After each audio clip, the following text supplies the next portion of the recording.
Assalamu alaykum, aziz yurtdoshlar, hurmatli ko'rurmanlar, yaşamanlar xayrlik bo'lsin. Uyg'ur Akademiyasi Akademiya suhbatlari programmasiga xush keldinglar. Men Mag'firat Kamal. Bugun yana bir yangi tema bilan huzuringizda turibdimiz. 11 ayning 8 kuni bugun noyabr ayida, noyabr ayiningki Uyg'ur madaniyat tarixida nihoyatda muhim ahamiyatga ega bu ay. Biz üçün nəhayət yaxınqı vaqtda 20-ci əsrninki 5-idəla iki cumhuriyyətni qurğanlığımızı cəkalığan bir ay. Bu ay həqiqətən bizninki hər zaman əslişimizə və bizə hər zaman ilham verdiğən bir ay. Bu iki cumhuriyyətin quruluşu bilə münasibətlik nurgun kitablar yazıldı, maqalələr yazıldı, onundan keyin söhbət proqramları işləndi. Ama bu iki cumhuriyetin kuruluşu ve yıkılışı da ne bileceğim yo'qolib ketdi. Tashqi bo'libmi xalqarалық münasibətninki qandaq təsiri batdı. Şu vaqtda bir söhbət proqramması elib verilməgan. Biz muşu muhim məsələni bugün doktor Nəbican Tursun bilan elib barmaqçı. Nəbican, malum hoş geldiniz. Hoş bulduk. Əmmənlərə salam.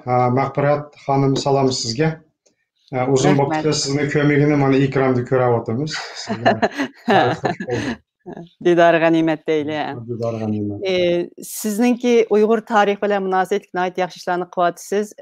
Uyğurlarda həm də tarixçilərmi köp, lekin həqiqətən Uyğur tarixini tədqiq qılğan, nəhayət Uyğurun qoludan çıxan deyil. Uyğurun qoludan çıxan tarix kitablarından Məhəmməd Emin Buğra'nınki Şərq Türkistan tarixindən keyin sizin nəhayət yaxşı bir xoş xəbərini anlavatdınız. Sizin ümumi Uyğur tarixi haqqında yazğan neçə qismlik bir əsəriniz mi çıxıbdı. Bu münasibət bilan sizni təbrikləyimə, mübarək olsun Uyğur xalqımızga. Bu 12 qism mı, 5 qism mı? 12 qism, hə. 12 qism, hə. Həqiqətən ondaq qısa bu. Mən düşündürüb qoyayım bu kitabını həm azraq, əlbəttə. Hazır düşündürsünüz mü oldu əmsə? Oldu. Onda biz aldığından kitabdan başlayırıq, düşündürüb qoyasınız. Yaxşıdır, bu temin çıxardınız. Bu, meninki yazğınım həm də Uyğur umumi tarixi. Hazırgıça siz bayaqdan nəhayət yaxşı da ötdünüz. Məhəmməd Emin Buğra, Turğun Almaz və başqalar, Polat Qadiri, hətta ölkə tarixi deyən mövzularda burunlan tutuş qıyğan. Məhəmməd Emin Buğra 40-cı ildə, Polat Qadiri 48-də, bizim Turğun Almaz 8-ci illərdə yazıb çıxdı. Əlbəttə, Məhəmməd Emin Buğra'nın o Şərq Türkistan tarixi, o bir tupraqның tarixi, millətinin tarixi emas da, bir zəminnin zəminni əsas qıyğan bir rayondakı, bir hakimiyyət rayondakı, dövlət rayondakı millətini əsas qıyğan rayon tarixi. Polat Qadiri'nin şundaq, Turğun Almaz'ın millət tarixi, Uyğur namıdakı. Əlbəttə, o millət, zəmin, tupraq birləşkən bu gəvdə. Mənim həm də Uyğur umumi tarixi, bulduğum fərqli tərəfi. Əlbəttə, bu Uyğurlarla emas, bu 19-cu əsrin axırısında Ruslar yazğan birinci xitim 1893-cü il Rus tarixçisi Pozneyev deyədim, Uyğur tarixi deyəni yazıb çıxan, 1868-də Şərq Türkistan tarixi deyəni Ruslar yazıb çıxan. Demək, bunda tarixlər izchil yazılğan, amma Uyğur umum tarixi namıda ən qədimdən hazırki dövrimizə tutuşuduğan Uyğurların siyasi, ictimai, iqtisadi mədəniyyəti bu tarix musafirlərini umum özlük bayan qıldığan əsərdə yazılmayan Xitaylardan Liu Zişao yazdı. Keyinki vaxtlarda bu tarix bütünlüy Xitayla qoluğa ötdü. Xitaylar yazdı. Liu Zişao Uyğur tarixi, Birləşmə Xitay alimlərinin Uyğur qısqış tarixi, o bu deyən ideologiya. Amma o meninki həm də Xudayım bursa, bu bir həm də Uyğur özü yazğan. Şunun bilan Uyğurlarınki tarixini başqalar yazıb, Uyğurlara oxuşqa berdiğən, Uyğurlar başqalarının yazğanını oxuyduğan, yoki özünün yazğanlarını oxuyanmay qaldığan. Bundaq bir dövr həm də əsasiyyatın axırlışı deyə oylayım. Əlbəttə, vətəndə oxuyalışı natayın, amma vətəngə mamam bu kitab kirdi, Xudayım bursa, oxuydu aman xalq bu yerdikilər. Bu hemden kadimden hazırgıcı boğan umum devrimizni əks ettirdiğen bir tarix. Bunun içindeki bu hemde 13 tom əməliyyatda bu 13 tom, belki ki bəzinəsini qoşsam 14 top getişi mümkün, 15 top getişi mümkün. Hazır kütüp boğunu naq 12 tom. Bunun içindeki şu 4 tomdan 5 tomgacha bo'lgan qismi 1943dan 1952gacha bo'lgan qismi. Bu ikkinchi Sharq Turkiston Cumhuriyeti qismi. Bu da chiqarganim mana shu kitap mana mening qo'limga keldi. Bu shu ikkinchi Sharq Turkiston Cumhuriyeti 1944dan 49gacha bo'lgan Sharq Turkiston Cumhuriyetining harbiy, siyosiy, ijtimoiy, iqtisodiy, madaniyat, davlatchilik qurilmasi bo'lgan shuning o'zi hamda 4 tom, oxirgi tomi, 5-tomi Cumhuriyetning yiqilishidan tortib Xitoy kommunistlarininki Sharq Turkistonni ishg'ol qilib kirishigacha bo'lgan, egallashigacha bo'lgan 1950-yilning oxirisi 51ning 5-gacha bo'lgan araliq bayon qilindi bunda. Bu kitobniki mana bu da chiqqan 7-tomi bu 900 bet, 880 bet. Bu 8-tom umum Uyg'ur tarixining 8-tomi, ya'ni Sharq Turkiston Cumhuriyeti tarixininki ikkinchi qismi. Mana 7-si birinchi, mana ikkinchi qismi. Bu o'zimi 800 necha bet. Bu kitobninki ichi bu yaxshi bundan nim qilingan, mana bunda ko'rinishi Uyg'ur umumiy tarixi, tegil Sharq Turkiston Cumhuriyeti tarixi, Uyg'ur umumiy tarixining qismi. Mundarjilar oxirisida kitoblarning oxirisida birdek holda yana bundaq berilib, oxiri buning yana bundaq inglizcha bet arilgan maxsus bazı so'zlari mana bu inglizcha bu mundarjilar hammasi o'xshashdan butunlay oxirisida 20 betdan 30 betgacha inglizcha qisqacha mazmuni va inglizcha ayrim bet shaklda bo'ldi. Chunki maqsad xalqarada yani bu kitap gerçi Uyghur tilida bo'lsin, ammo Uyghur tili bugungi kun dunyodagi strategik tillarning biri değil demdi.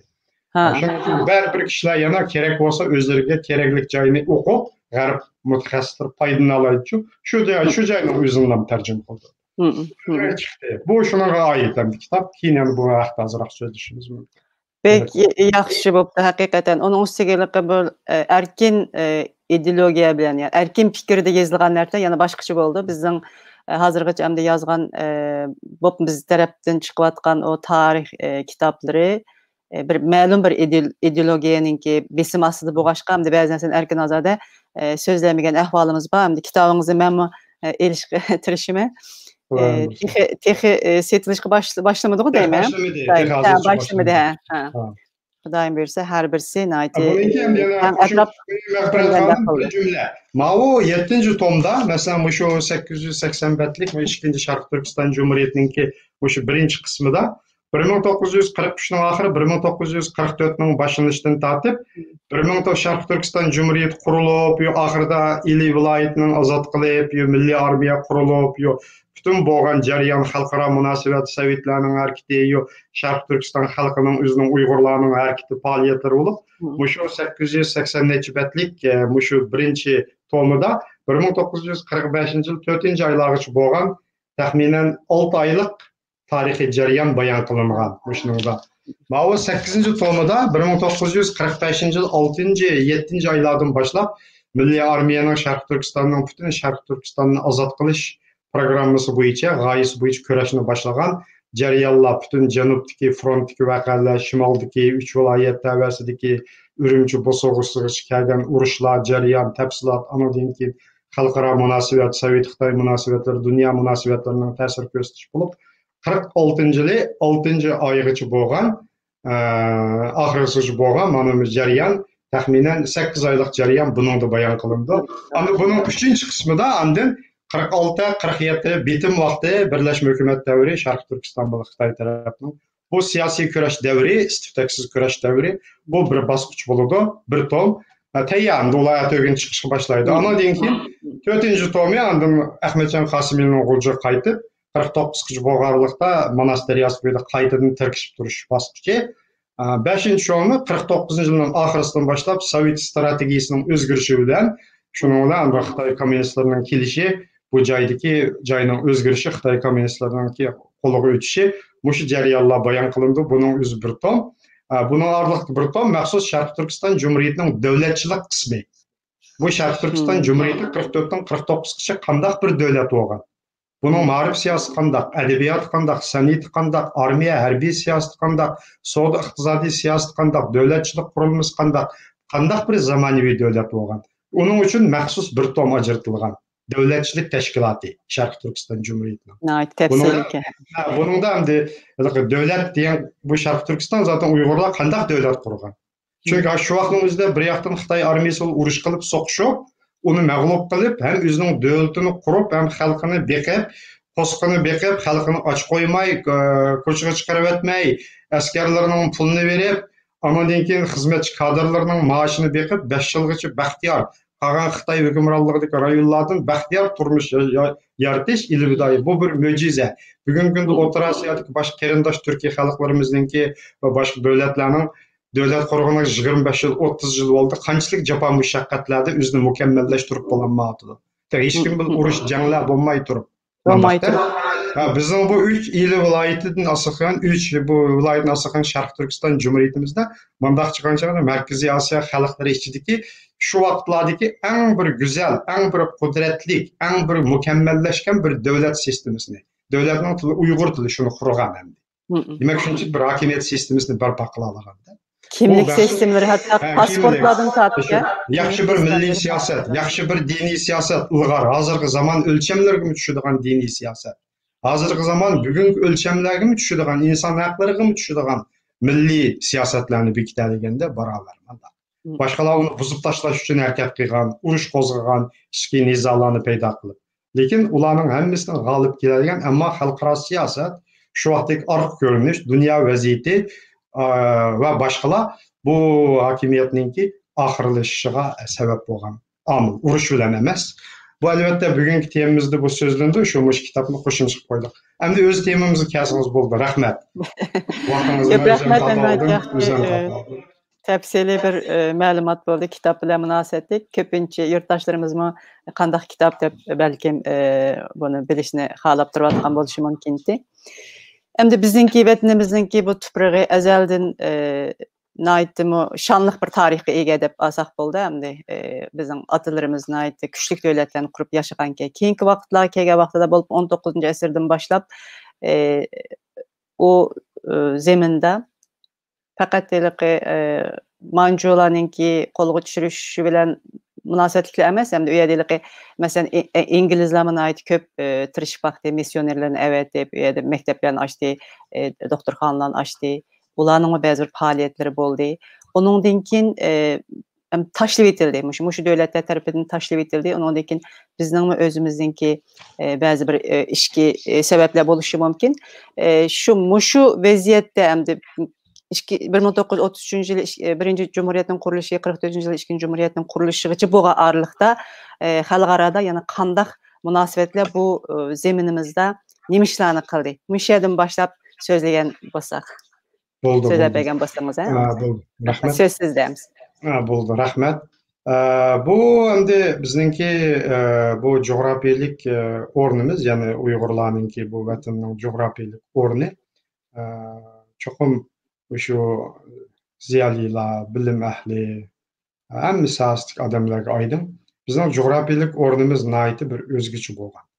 Ya'ni ham o'zgacha, hozirmi shundaq, burunmi shundaq bo'lgan, hozirmi shundaq.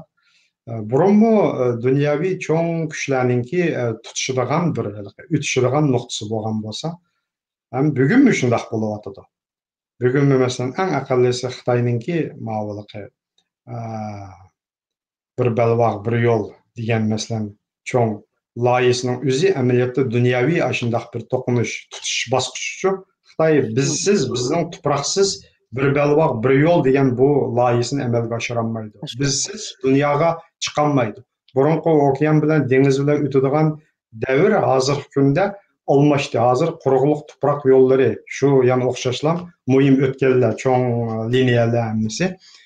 Demak, bugungi kunda Xitoy uchun nihoyatda muhim bo'lgan, Xitoy uchun intayin bir Uyg'urlar uchun qanchalik qimmatli bo'lgan bo'lsa, Xitoy uchun shunchalik muhim bir strategik bir rayon buni o'zlari degan. Demak, bizning tuproqsiz Hind okeani rayoniga chiqa olmaydi, Gardar portiga chiqa olmaydi. Bizsiz bu Rossiya tarafga o'tolmaydi, Yevropaga o'tolmaydi. Temir yo'l liniyalari qatnash, mol, savdo, tijoratlari oqmaydi. Biz shu muhim o'tganda endi. Burunmi shunday bo'lgan. Demak, biz endi gapni shu burundan boshlaymiz.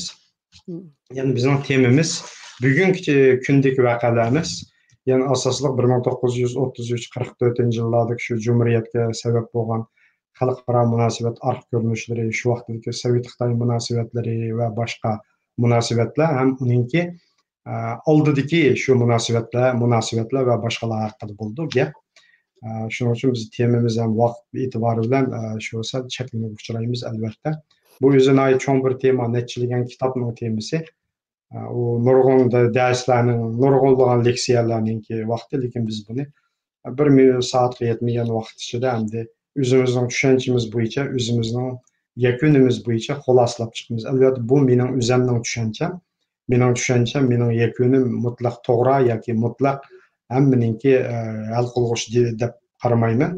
Chunki hamma kishining o'zininki bunga bo'lgan kuzatishi, shu tarixni yaxshi o'rganib tadqiq qilish, o'ylanish haqqi bor, xulosa chiqarish haqqi bor. Men o'zimninki qarashlarimni o'tirib qo'yaman albatta. Endi gapni biz boshlaganda bizim bu vatan, yana Uyg'urlar vatani Sharqiy Turkiston, shu tuproq yoki boshqalar, yana ko'p qism Uyg'urlar atagandek Uyg'uriston deyilib, bu tuproq 18-asrdan keyin bir siyosiy jihatdan zo'r bir o'zgarish bosqichiga kirdi. Onun oldida bu joylarda mustaqil davlatlar, Saidiya xandonligi va uning oldida nurg'un Qarxoniylar va Mo'g'ul xandonlik davrlari va boshqalar o'tgan bo'lsa-mu, ko'ni davrlar. Ammo 18-asrga kelgan chog'da bu davrning, bu joyning siyosiy hayotida o'zgarish yuz berishga boshladi. Ya'ni 19-asrga kelgan chog'da asosiy jihatdan dunyoda cho'ng kuchlar, imperiyalar orasida bir to'qinish davri boshlandi. Bizning shu vatan shu vaqtida dal shu tuproqlarga, shu to'qinishlarga to'g'ri keldi. Endi asosligi bu joydagi asosliq to'qinish xalqaro munosabat to'qinishi, bu joydagi Rus, Xitoy, shu vaqtdagi Manju to'qinishi va shunga munosabat bo'lgan Angliya munosabatlari va keyingi vaqtlarda bu joyning aktiv siyosatiga qatnashgan yana Yaponiya va Turkiya, hatto Germaniya, Amerika va boshqa davlatlarninki siyosatlari bilan munosabatli. 19-asrning oxiri, 20-asrning 5-i, 20-asrninki birinchi yarmidagi bosqich. Lekin bu yerdagi asosliq omil Uyg'urlarninki shu mustaqil davlat bo'lolmasligi, davlatni qurolmasligi, qurgan davlatini oxirgi hisobda bundan ayrilib qilishi qatorliqlarga sabab bo'lgan asosliq tashqi siyosat omili Sovet Rossiya, keyingi Sovet Rossiya, Sovet ittifoqining tashqi siyosat omili. Shuning uchun men bugun asosligi mushu nuqtani burungi Rossiya, keyingi Sovet ittifoqi mushularning zaten mushu rayonga bo'lgan, rayon bilan bo'lgan aloqasi qanday bo'lgan, mushuning qanday ta'sir ko'rsatgan, bular qanday muhim omil bo'ldi degan nuqta bo'yicha tafsiliroq bayon qilaman. Albatta ko'p odamlar Nayt asallam yakun chiqardi, hammani qilganmish ruslar degan bir jumla gap bil xulosa chiqardi. 44 nim shunda qilib aytgan, setib aytgan deydi, 33 nim shunda setib aytgan deydi. Undaq bo'lsa, uni qanday satdi, nima uchun satdi, nima uchun shunda qildi, buningga sabab bo'lgan omil nima? Bizdan o'zimizdan Uyg'ur tarafdan sabab bo'lgan omillar nima? Biz o'zimizdan qanday masalalar ko'rildi va buning sabab bo'lgan omillar nima? Nima uchun kishilar boshda qo'llab, keyingi vaqtlarda tashlab etdi? Nima uchun siyosatini boshda bir xil, keyin o'zgartdi bu kishilar? Mushu nuqtani albatta buni tafsiliy yoritish, o'ylanish uchun kitob ko'rish, o'rganish, tadqiq qilishga to'g'ri keladi. Ammo bir jumla gap bilan xulosa chiqarishni hammadan chiqardi xulosani, ammo u xulosasining jarayoni u ayrim bir cho'ng bir masala, inchki bir ko'rish. Men hozirroq mana nim bo'yicha tushuntiray. Ko'rinish bo'yicha ma'qul. Echildi deyman, ko'rinishlar ma'lum. Echilmadi kehi. Echilmadimi? Hozir siz ma'niliqi hozir men hozir achay. Kechib shunday so'zlar. Endi u chog'larda bu zemindda endi Rossiya haqiqatan asosliq aktyordi. O ishlarning qanday bo'lishiga haqiqatan ta'siri eng cho'ng bo'lgan bir davlatdi. Onundan boshqami, masalan, yanangi berip Mao bilen körüşken, mesela Amerika mı bağı deyme bu işlerin içinde. Hem de elbette cık münasebetler bağ bunun içinde cık meseleler bağ. Bu cık meseleler bağ elbette. Bunu biz hazır bir kuru bu yatan çıkan hazır meket bu. Eçilme. Eçilmedi ha. Ben bu şu görünüşünden sözleydigen hazır men açkan dersem bu kim boldu ki hazır içip tayyorlap koyganda ma bir joyini buzib o'tib qapti menda.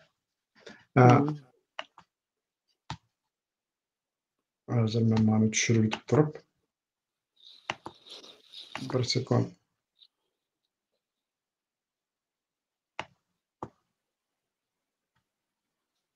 Kompüteriniz ochiq mı hazır?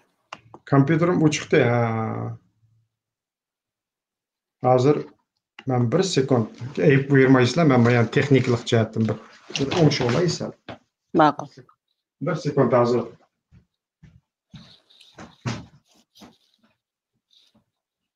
Bu iki Cumhuriyet 1933-yılı kurulgan, 1944-yılı kurulgan bu cumhuriyetlerimizni biz hakikaten qoğlap qalamıdık, afsuski. Bugünlergacha elip kelemidik. Bu cumhuriyetlerin kurulganlığı münasebetli qandaq kuruldu, qayerda qandaq kurulganlığı hakkında nurgun söhbetler elip berildi. Ama bu xalqaralıq münasebet noktasından biz hem onu aydınlatıp berişke tirişimiz. Hazırım texniklik bir. Hazır 2 sekund tamam şeymi. Bu arkatimde har xil programma ishlatilgan bo'lg'ashqa, birdan webinar, birdan u bo'lib, qanaqadan bu texnikalarga o'zgarib bo'lamidi-da.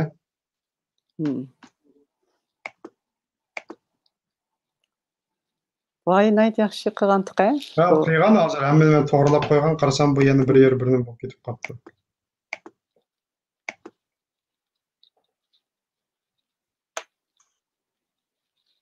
Bayam o'shirib.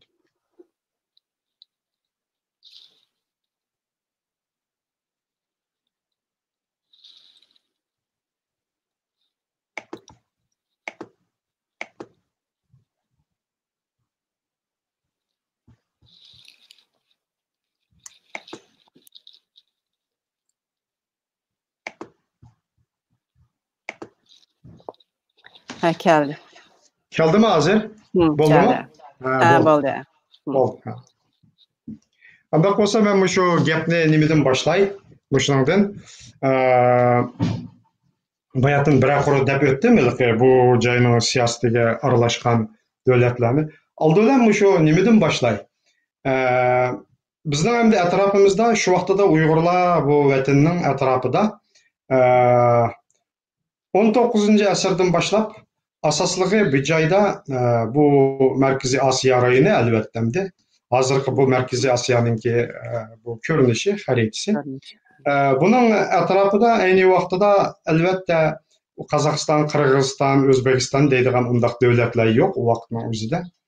Bu bizning shu vaqtdagi bu Sharqiy Turkistondan tortib, bu G'arbiy Turkiston shu vaqtdagi bu keng tuproqlarda umuman hamda Turkiy qabilalar, Turkiy xalqlar yashaydi shu vaqtning o'zida. Bu o chaqda bu janub tarafda Qo'qon xonligi mavjud. Bu Qo'qon xonligi shu vaqtning o'zidagi asosliq bir kuch 18-19 asrda Qo'qon xonligi shu Qozog'iston tuproqlarigacha egallagan. Ammo uning oldida bu joylarga 18-asrda ruslarmi yetib kelmagan. Manjularmi bu tuproqlarga 18-asrning yarimigacha yetib kelmagan. Ruslar albatta tuproqlarga kelmagan. U chaqda bu inglizlarmi bu qo'shnimiz Hindiston rayoniga yetib kelib bo'lmagan. Shundaq vaqtlarda. Ammo mushu cho'ng davlatlarning hammasininki yetib kelishi, bu joylarninki siyosatga aralashishi, ta'sir ko'rsatishiga ilgari 100 yildan ortiq vaqt ketdi-da endi. Bunday qilgan chaqda. Oldindan masalan shu ruslarni olsak, Rus davlati faqat shu vaqtida Moskvani markaz qilgan, Kiyev, shu atrofdagi Slavyanlarning kichik bir necha o'nlagan begliklardan tuzilgan-ku bular.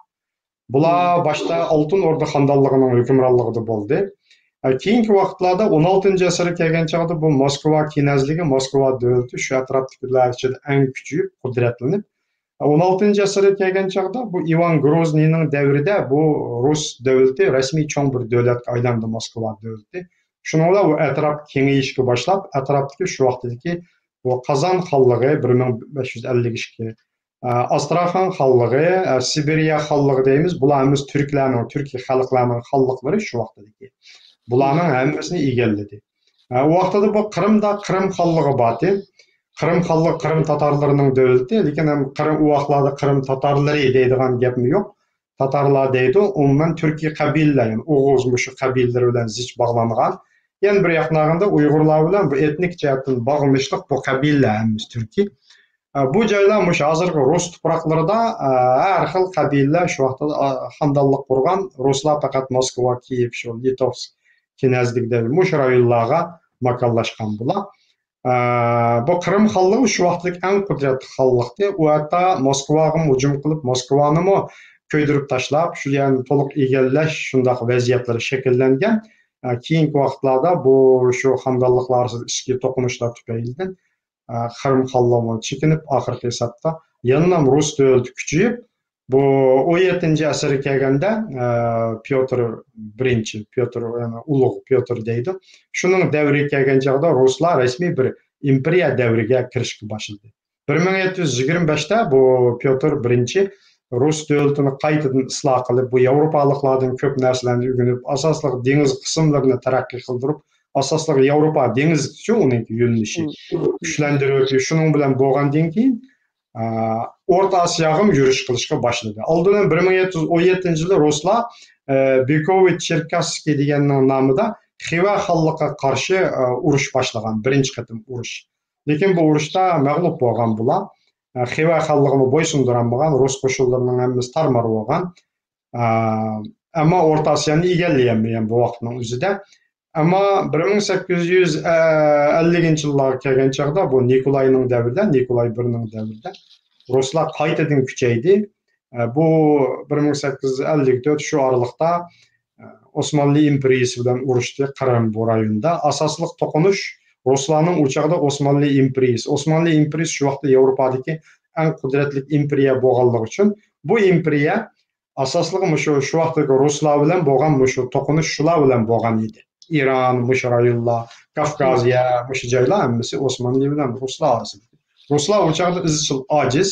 Qora dengizlarda bu Ruslar bilan Osmanlı orasidagi to'qinishlar bo'ldi. Ammo Pyotrning davridan boshlab 1725da o'zini rasmiy imperator deb e'lon qilgandan keyin bu imperiya mana rasmiy kuchlanib, ondan kengayishga boshladi. Ondan asosligi bu Osiyoga qarab yurish qildi bu. Yurish qilib, Jiroq Sharqqa yetib bordi, Xabarovsk u joylarni. Anikin O'rta Osiyoga boshladi. Iran bu joylarda urush qilib, ba'zi joylarni egalladi. Shunday qilib, eng oxirida 1850-yillarga kelgan chog'da bu Yettisu rayonlariga keldi. Qozoq tuproqlarini egalladi shu vaqtda. 1854-yilda hozirgi Olmuti Verniy shahrini egallab, bu joyda o'zining bazasini qurdi. Uning qo'shinlari Toshkentga bu Qo'qon xonligiga qarshi urush boshladi. Qo'qon xonlig'iga so'qishib 1865-yilda general Cherniyevning qo'shinlari Qo'qonni ishg'ol qildi. Ishg'ol qilgandan keyin Toshkentni ishg'ol qildi. Qo'qon xonligi bor, ammo yana urushlar davomlashyapti. Rus qo'shinlari hatto bizning shu vaqtdagi vatanning yeni shu Oqsuv, Uchturpanni tutishadigan Qaroqol, Prjvalsk degan shaharlarga yetib keldi. Narin bo'ylarini egallab yetdi Qashqarninki. Shimolda bu Ili vodisi bilan tutashdi. Mana mushundaq vaqtlarda Rus manjurlarmi u yoqda sharqdan qo'zg'alib, ularmi Jo'ng'ar xandonligini yo'qotib, asta-asta Qashqariya janubdagi bu Uyg'urlarning, xo'jalarning rahbarligidagi xonlikni oxirgi qadamda yo'qotib, bu joylarni 1759da birinchi qatim ishg'ol qildi. Ishg'ol qilgan bilan albatta ular muhim emas, bu rayonga nisbatan ishg'ol etdi. Anadan keyin 1860-yilga kelgan chog'da, 64ga kelgan chog'da bizning Sharq Turkistonda umumiy qo'zg'olon davri, umumiy qo'zg'olonda butun manjularning hukmronligi, imperiya hukmronligi Sharq Turkiston miqyosida umumyuzdirib ag'dirib tashlandi. Ili tavasida Ili Uyg'urlarining Taranch sultonligi deydi. ular qurilib, butun ili viloyati ozod qilindi. Janubda bu Qashqa, bu joylar egallandi, ozod qilindi, Kucha, hammasi shu vaqtdagi Sharq Turkistonda ilgari keyin ayrim-ayrim 5 hokimiyat qurildi. Ammo bularning hammasi keyin birlashib Yoqub Bek rahbarligida bu Qashqar davlati, Yetti shahar davlati degan nomdagi davlatning rahbarligi ostiga kirib, Urumchigacha hatto ishg'ol qilinib, Urumchigacha ozod qilindi deymiz shu vaqtdagi. Bu rayonlar hammasi asosiy jihatdan Manjur qo'shinlari, ya'ni Chin Xitoyim bor, uning ichida qo'shinlari bu Sharq Turkistondan asosiy jihatdan qo'g'lab chiqarilgan bir davr shakllandi. Mana bu vaqtda mana ruslar O'rta Osiyoda o'zini asosiy jihatdan mustahkamlab qo'ygan. Bu Konstantin Petrovich Kaufmanningki davrida bu Turkiston gubernatori, Toshkentda bosh gubernator bo'lib, Turkiston deydi shu vaqt ruslar. Bu butun tuproqlarni egallaganda, shuning asosi yerim podshoh deydi, bu Turkistondagi O'rta Osiyodagi eng chong hukmroni shu Kaufman bo'lgan. Shuning bilan bizningki bu Sharq Turkiston siyosatini rasmiy boshladi bular. Ya'ni bu joyni qanday qilamiz? Yoqub Bek davlatini Qashqarni markaz qilgan. Bularni yo'qtamdiq, davomli urush qilib bu joyni ishg'ol qilamdiq. Bu joyni o'zimizning kontrolligimiz ostiga olamdiq yoki ayrim holatda mustaqil davlat bo'lsin, e'tirof qilamdiq degan masala to'g'ri. U vaqtda Sharq Turkistonning janubida, ya'ni bu Qashqariya sharqiy davlatining, Qashqar davlatining janubida Hindiston bor, bu Hindiston u vaqtdagi Angliya, Ulug' Britaniyaning hukmronligida. Hindiston shu vaqtda podshohningki, Angliya podshosining tayinlashi bilan cho'ng bir hukmronlik o'rinda mustamlika. Bu Afg'oniston ayrim davlat. Bu joyda Afg'onistonni asos qilgan holda bu Rus imperiyasi bilan Angliya imperiyasi orasida to'qinish bo'lmiş Afg'oniston. Andan keyin 1867da 1876 kelgan chog'da Qo'qon xonligi, Buxoro xonliklari asosiy butunlay yo'q qilib, Rus imperiyasi ishg'ol qilib bo'lgandan keyin bu joyni mush Afg'onistonni chegara qilib, bu inglizlar bilan bular orasida to'qinish nihoyat kuchaydi. Mana shu vaqtda bizning Qashqariya davlati, ya'ni Yoqub Bek davlati, Yetti shahar davlati deymiz, Yoqub Bek rahbarligidagi.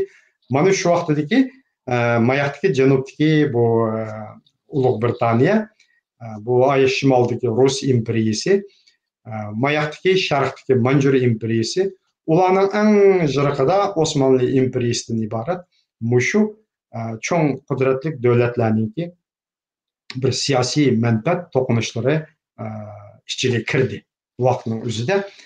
Albatta, bu Yoqub Bek davridagi hokimiyatga kim aralashdi? Angliya, Britaniya hukumatimi uning bilan munosabat o'rnatishni xohladi. Britaniya hukumati shu vaqtda birdan-bir Yoqub Bek davlatini rasmiy shaklda e'tirof qildi. E'tirof qilgan davlat Britaniya. Podshoh o'zi bevosita xat yozib, Yoqub Bek yana bir yoqdan olgan chog'da ruslarning e'tirof qilishini qo'lga keltirish uchun ruslarga elchilarni yuvatib, uning e'tirof qilishini qo'lga keltirishga tirishdi, lekin ruslar oldirab e'tirof qilgan unamay, faqat Turkiston gubernatori Kaufman bilan aloqa qilishga, shuning bilan savdo kelishim tuzishga ruxsat qildi. 1872da Rossiya bilan Qashqarliklar orasida, Qashqariya davlati orasida tunji qatim bu nima kelishim tuzildi, Qashqar kelishimi. Mana tunji kelishimlarning biri bu. Albatta shimolda ili bor, ili Taranch Uyg'ur sultonligi bor. Bularning siyosati qanday?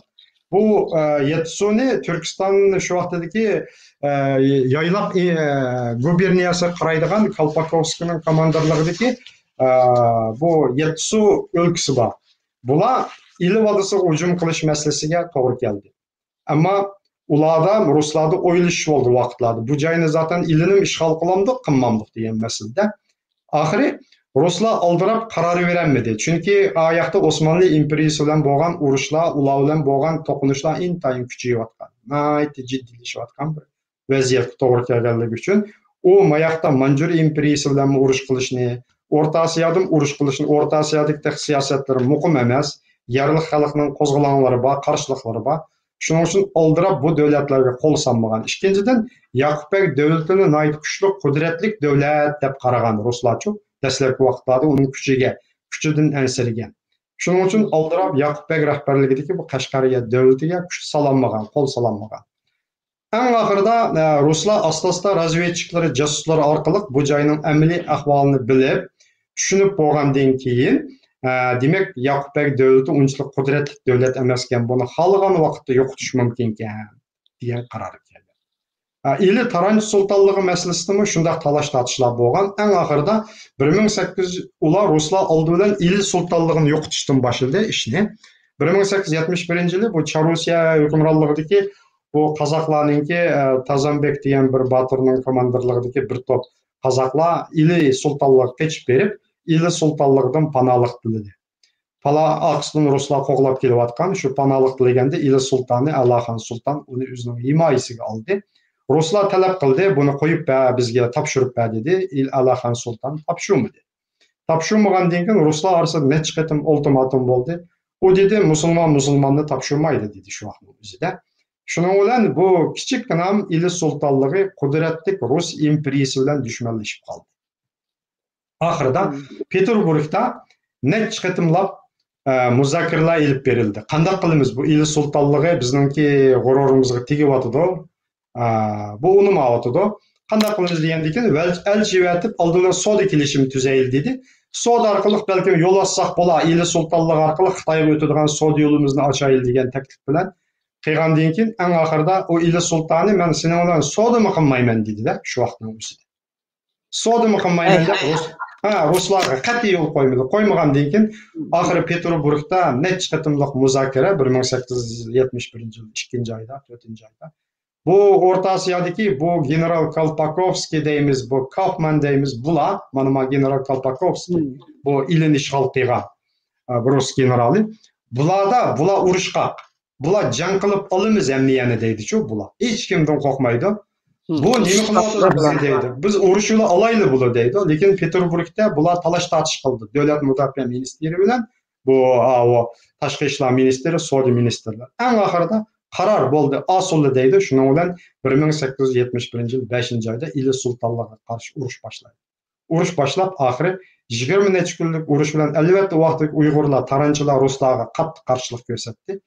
Taranchilarning bu qahramonliklaridan Ruslar o'zlari hayron qolgan. Masalan, Ketmandagi jangda Ruslar O'rta Osiyodagi urushlarda eng fojiali mag'lub bo'lgan bir urush Ketmand urushi bo'lgan taranchilar tomonidan.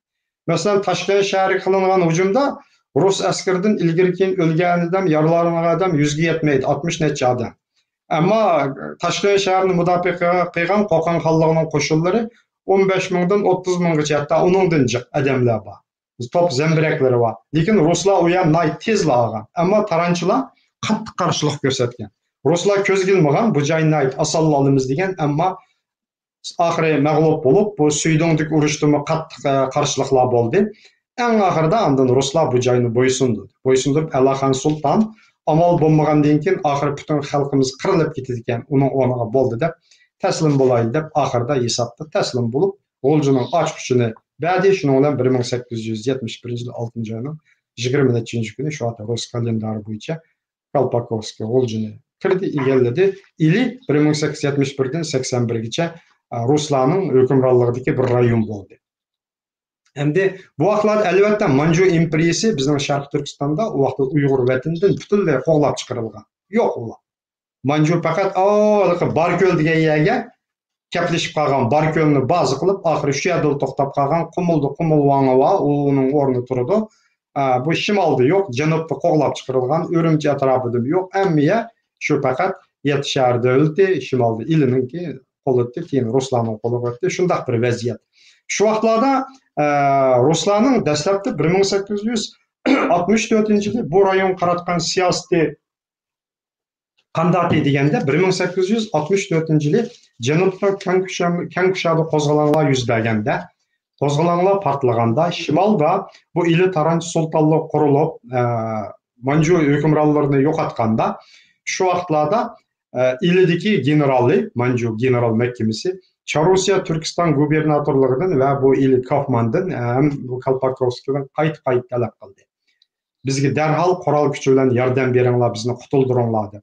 Chunki 1854-yilda Çarusya bilan Xitoy Manju imperiyasi orasida G'o'lji shartnomasi imzolangan. 1860-yilda ya'ni Beijing shartnomasi imzolangan. Bu shartnomalarning hammasida ikkisining chegara kelishimlari bo'lib, bularning davlat ittifoqdoshligi shakllangan. Shu chaqning tushunchasi bo'yicha.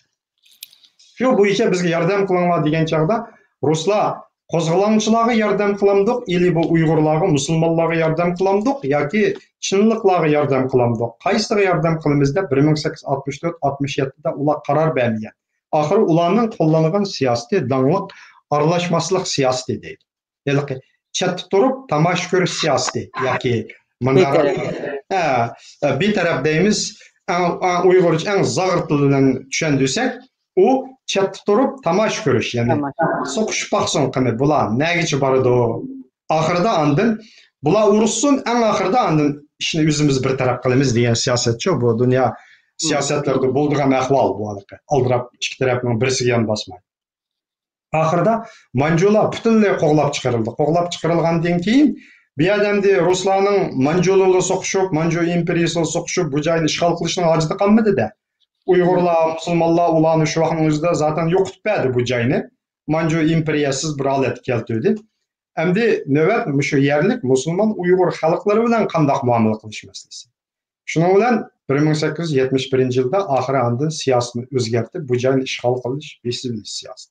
Yaqub Bekka bo'lgan siyosatimi ishg'ol qilamdiq, qanday qilamiz, urush qilamdiq, qilmamdiq degan siyosat kuzatib turish. Lekin Yaqub Bekning tashqi siyosati oldi bilan Yaqub Bek ishni qanday boshladi deganda 1867-yilda bu shu vaqtda Qo'qon xonligi bilan Rus imperiyasi orasida yana urushlar davomlashayotganda oxirgi xonlardan biri Xudoyorxonga odam evatib, elchilarni evatib, bu maxsus xat yozib, biz birlikda Qashqariya bilan bu Qo'qon birlashib Xudoyorxon biz ruslarni shu Turkistondan qo'g'lab chiqaraylik, oxirgi taqobil turaylik degan xatni yozgan, qayta hamkorlik.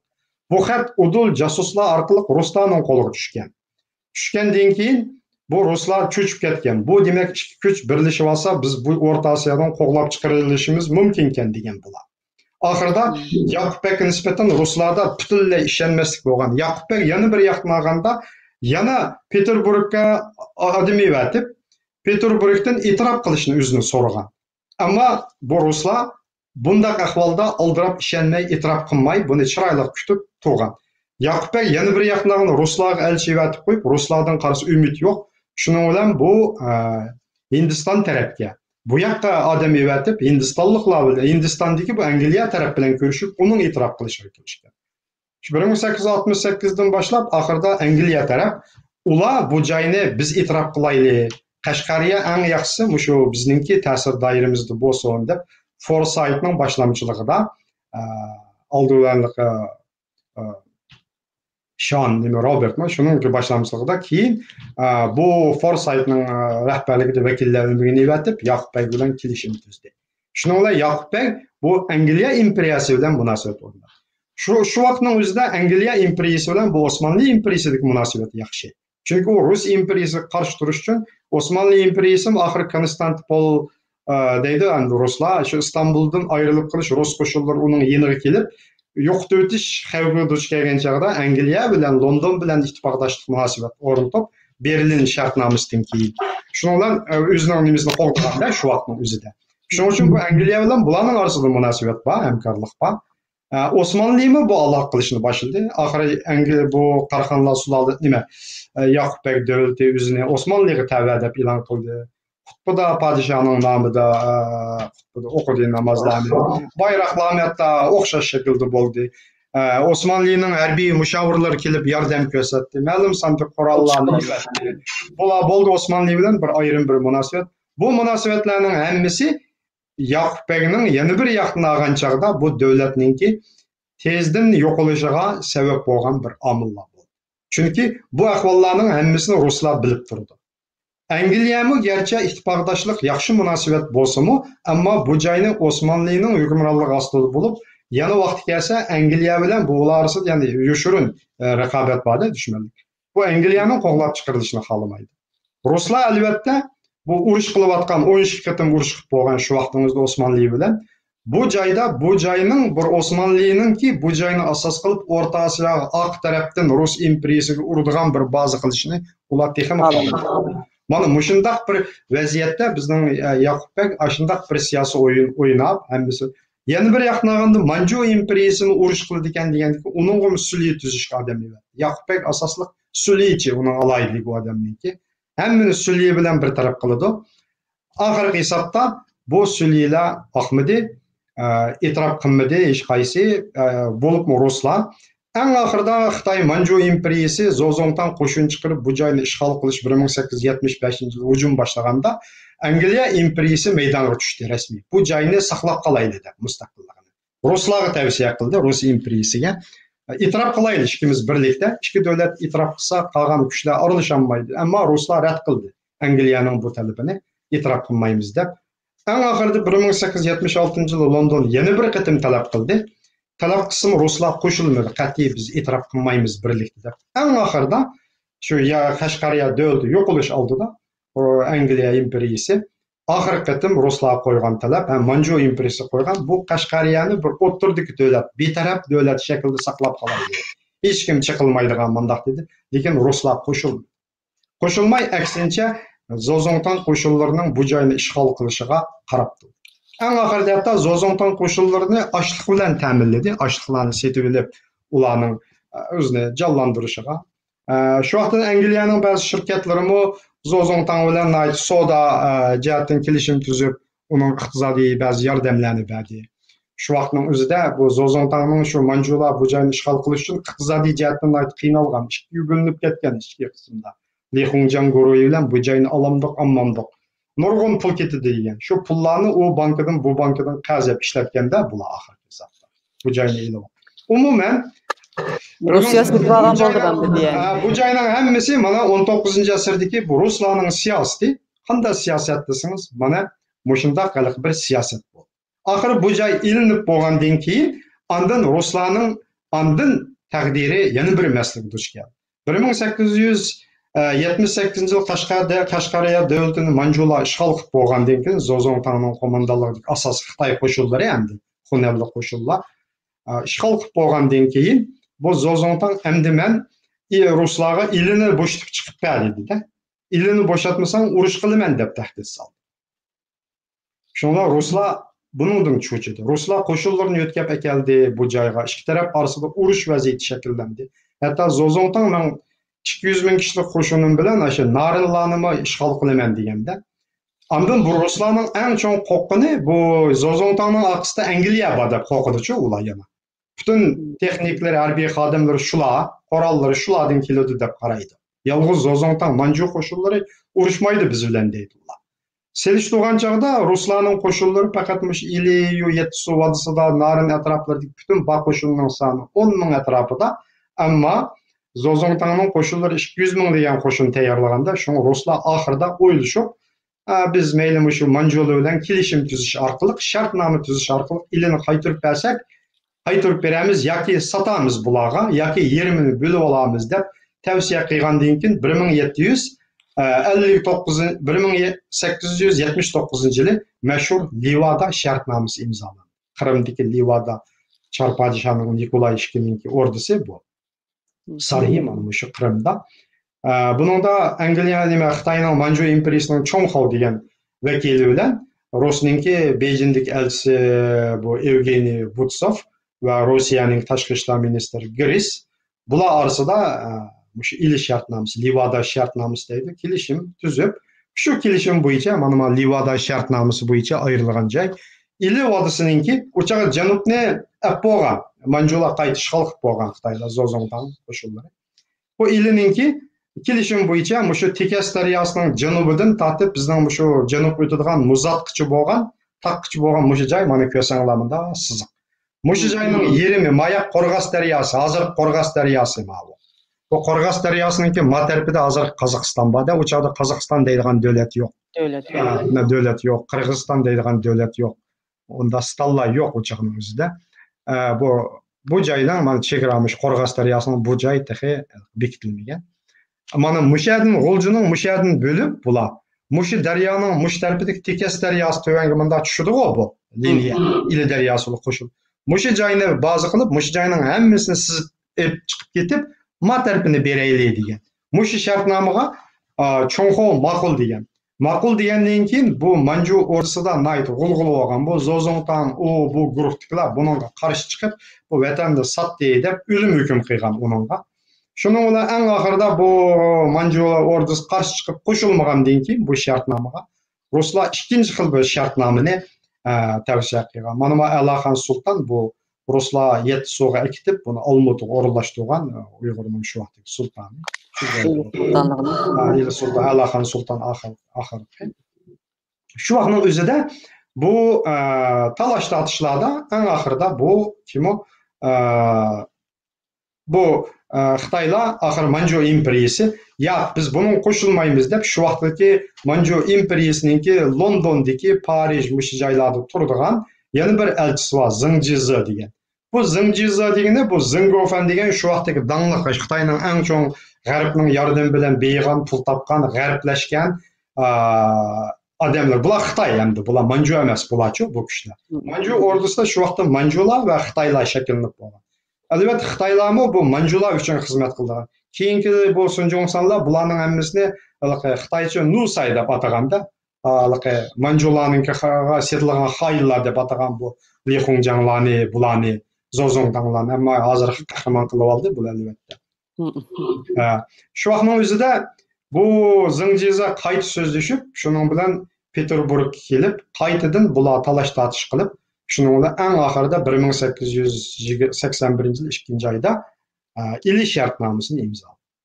Ya'ni bu Peterburg shartnomasi deydi. Peterburg shartnomasi bo'yicha hozirgi shu Qozog'iston chegarasi, ya'ni bugungi shu bizning Uyg'ur vatani bilan Qozog'istonning orasidagi chegara, shu Qo'rg'os daryosini belgilagan chegara shu 1881-yildagi shu shartnoma bo'yicha sizlib buningga Xitoyga bu Manju imperiyasi ruslarga zo'r sonda oltin pul to'laydigan, Ash Qo'rg'os daryosining o tarafi ularga tava bo'ldigan, bu ili bu joylarni qaytarib berdigan bundaq bo'ldi. Uning badaliga ruslar zo'r iqtisodiy foydaga erishdi. Turkiston gubernatori shu vaqtning o'zida Kaufman degan. Bu Xitoylarni so'qishib, bular bilan jang qilib, bundaq ish qilganning o'rniga ilini bularga shuna o'tkazib berib, nurg'un pul ilib uning badaliga bu Peterburg, Moskva bu ichki Rossiya bilan Turkistonni tutashtiradigan O'rta Osiyo Turkiston temir yo'lini yasamandiq deganda. Shunlar shu pulni temir yo'l yasashga ishlatgan bular, O'rta Osiyoga tutishadigan. Aşı taklif bo'yicha. Shunlar qurdi. Demak, 19-asr mana shuningla ilini qaytarib berish bilan eng oxirida bu butun Sharq Turkiston tuproqlari Manjularning qo'liga o'tdi. 1884-yilda kelgan chog'da bu ya'ni Xinjiang o'lkasi deb shu vaqtning o'zida Xinjiang Xitoy Manjulisi Xinjiang degan yangi tuproq, yangi chegara, yangi egallangan zamin degan ma'nodagi nomni berib, bu joyni o'zining bir rayoniga aylantirdi. Shundan keyin asosliq bu rayondagi hukmronlari burun Manjular bo'lgan bo'lsa, asosliq Xitoylardan tayinlandi amaldorlar.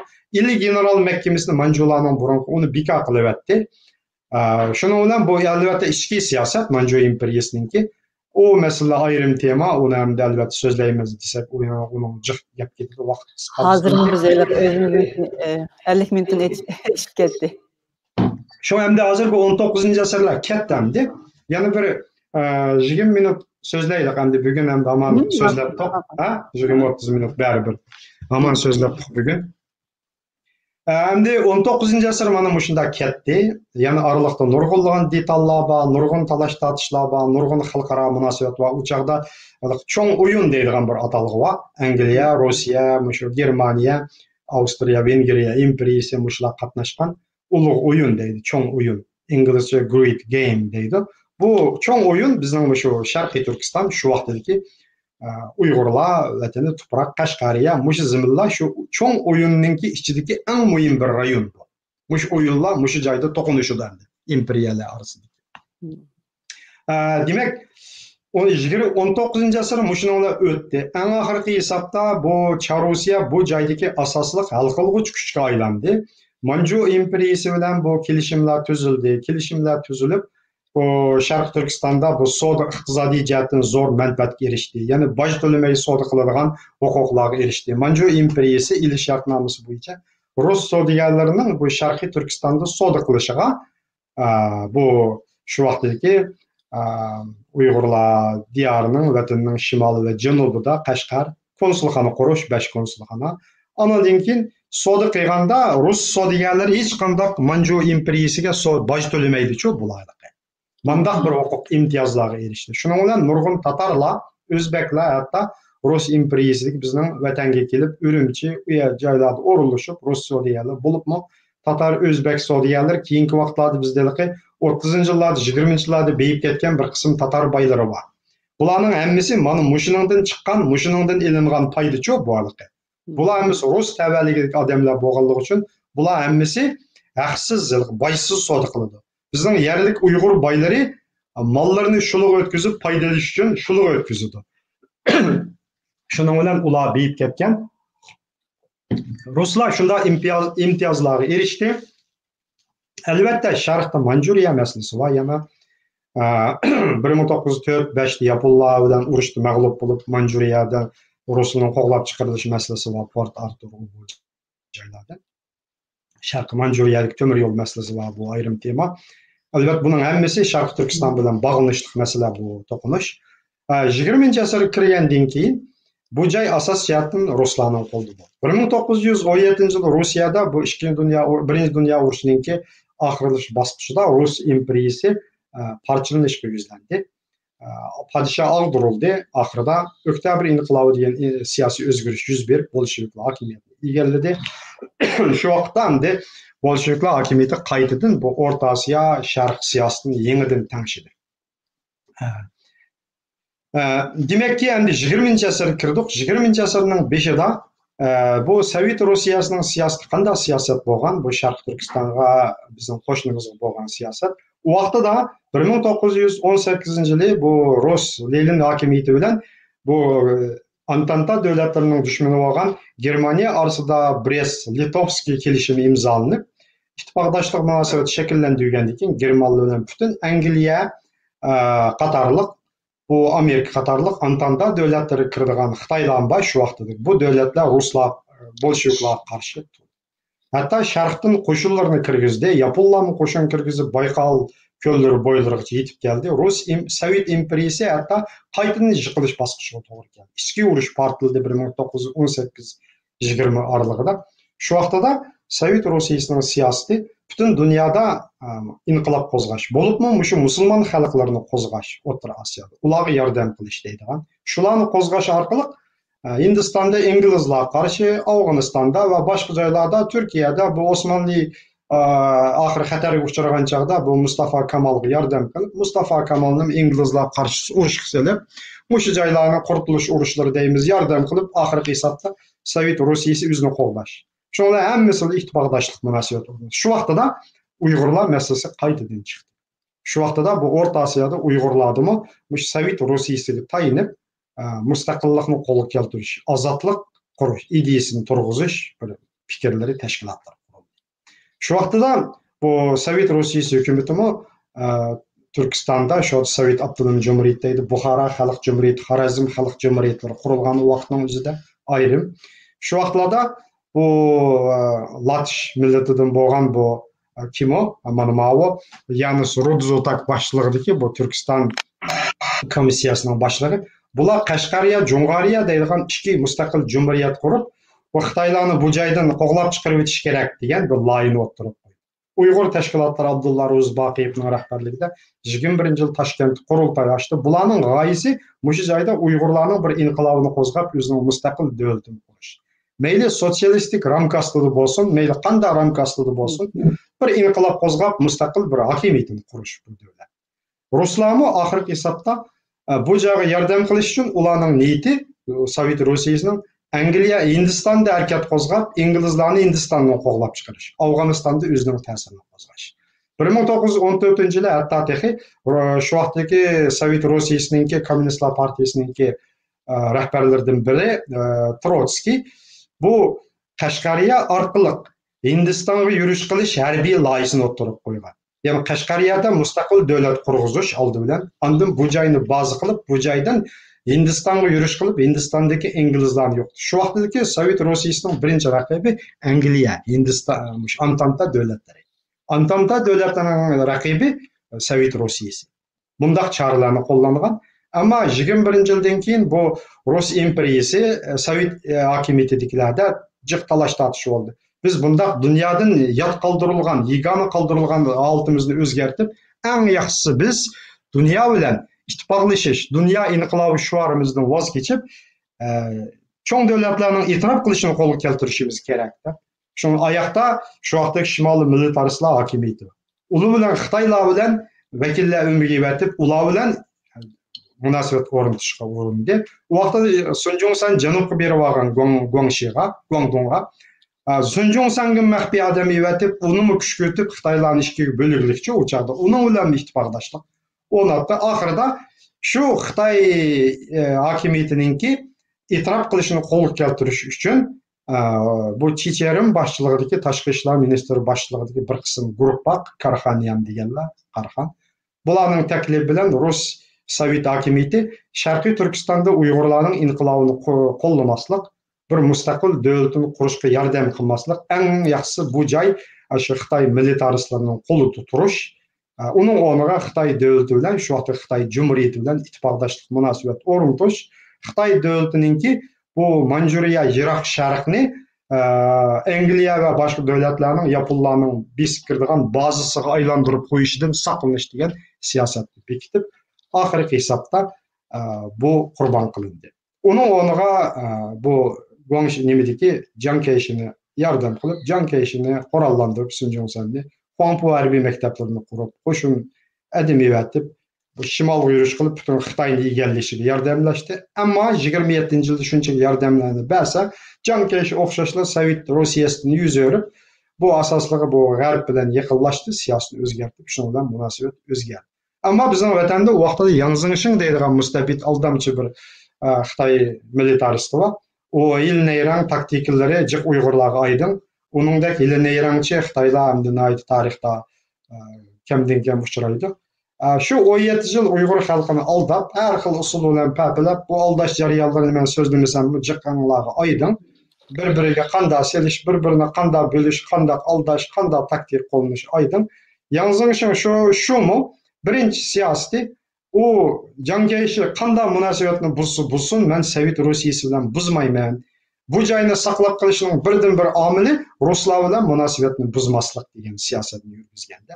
Şun onunla adım evatib, kelishim tüzüp, ayrım şartnama bilan tüzüp, munosabatini yaxshilab, nayt apaq-chapaq o'tib, Ruslarning bu joyga yana Uyg'urlarni evatib, bu joyni qo'zg'olon qilib, bu joyni ayrim bir mustaqil davlat bo'lishiga imkoniyat yaratish yoki qo'llash yoki Uyg'urlarning o'zlarining qo'zg'olishiga orqa tarafda turib ko'z yumish yoki qo'llashdan iborat bundaq siyosat yurgizmasligining oldin oldi, haqiqatan buningdan bir g'alaba qozondi. Shuning bilan Sovet Rossiyasi oxirida 1927-yilga kelgan chaqda bir qaror qabul qildi siyosiy byuro. Qaror bo'yicha hargiz bu Uyg'ur o'chog'ida O'rta Osiyoda nurg'un Uyg'ur inqilobchilari va bu Qashqariyada Uyg'ur tashkilotlari va mustaqil davlat quramiz deydigan.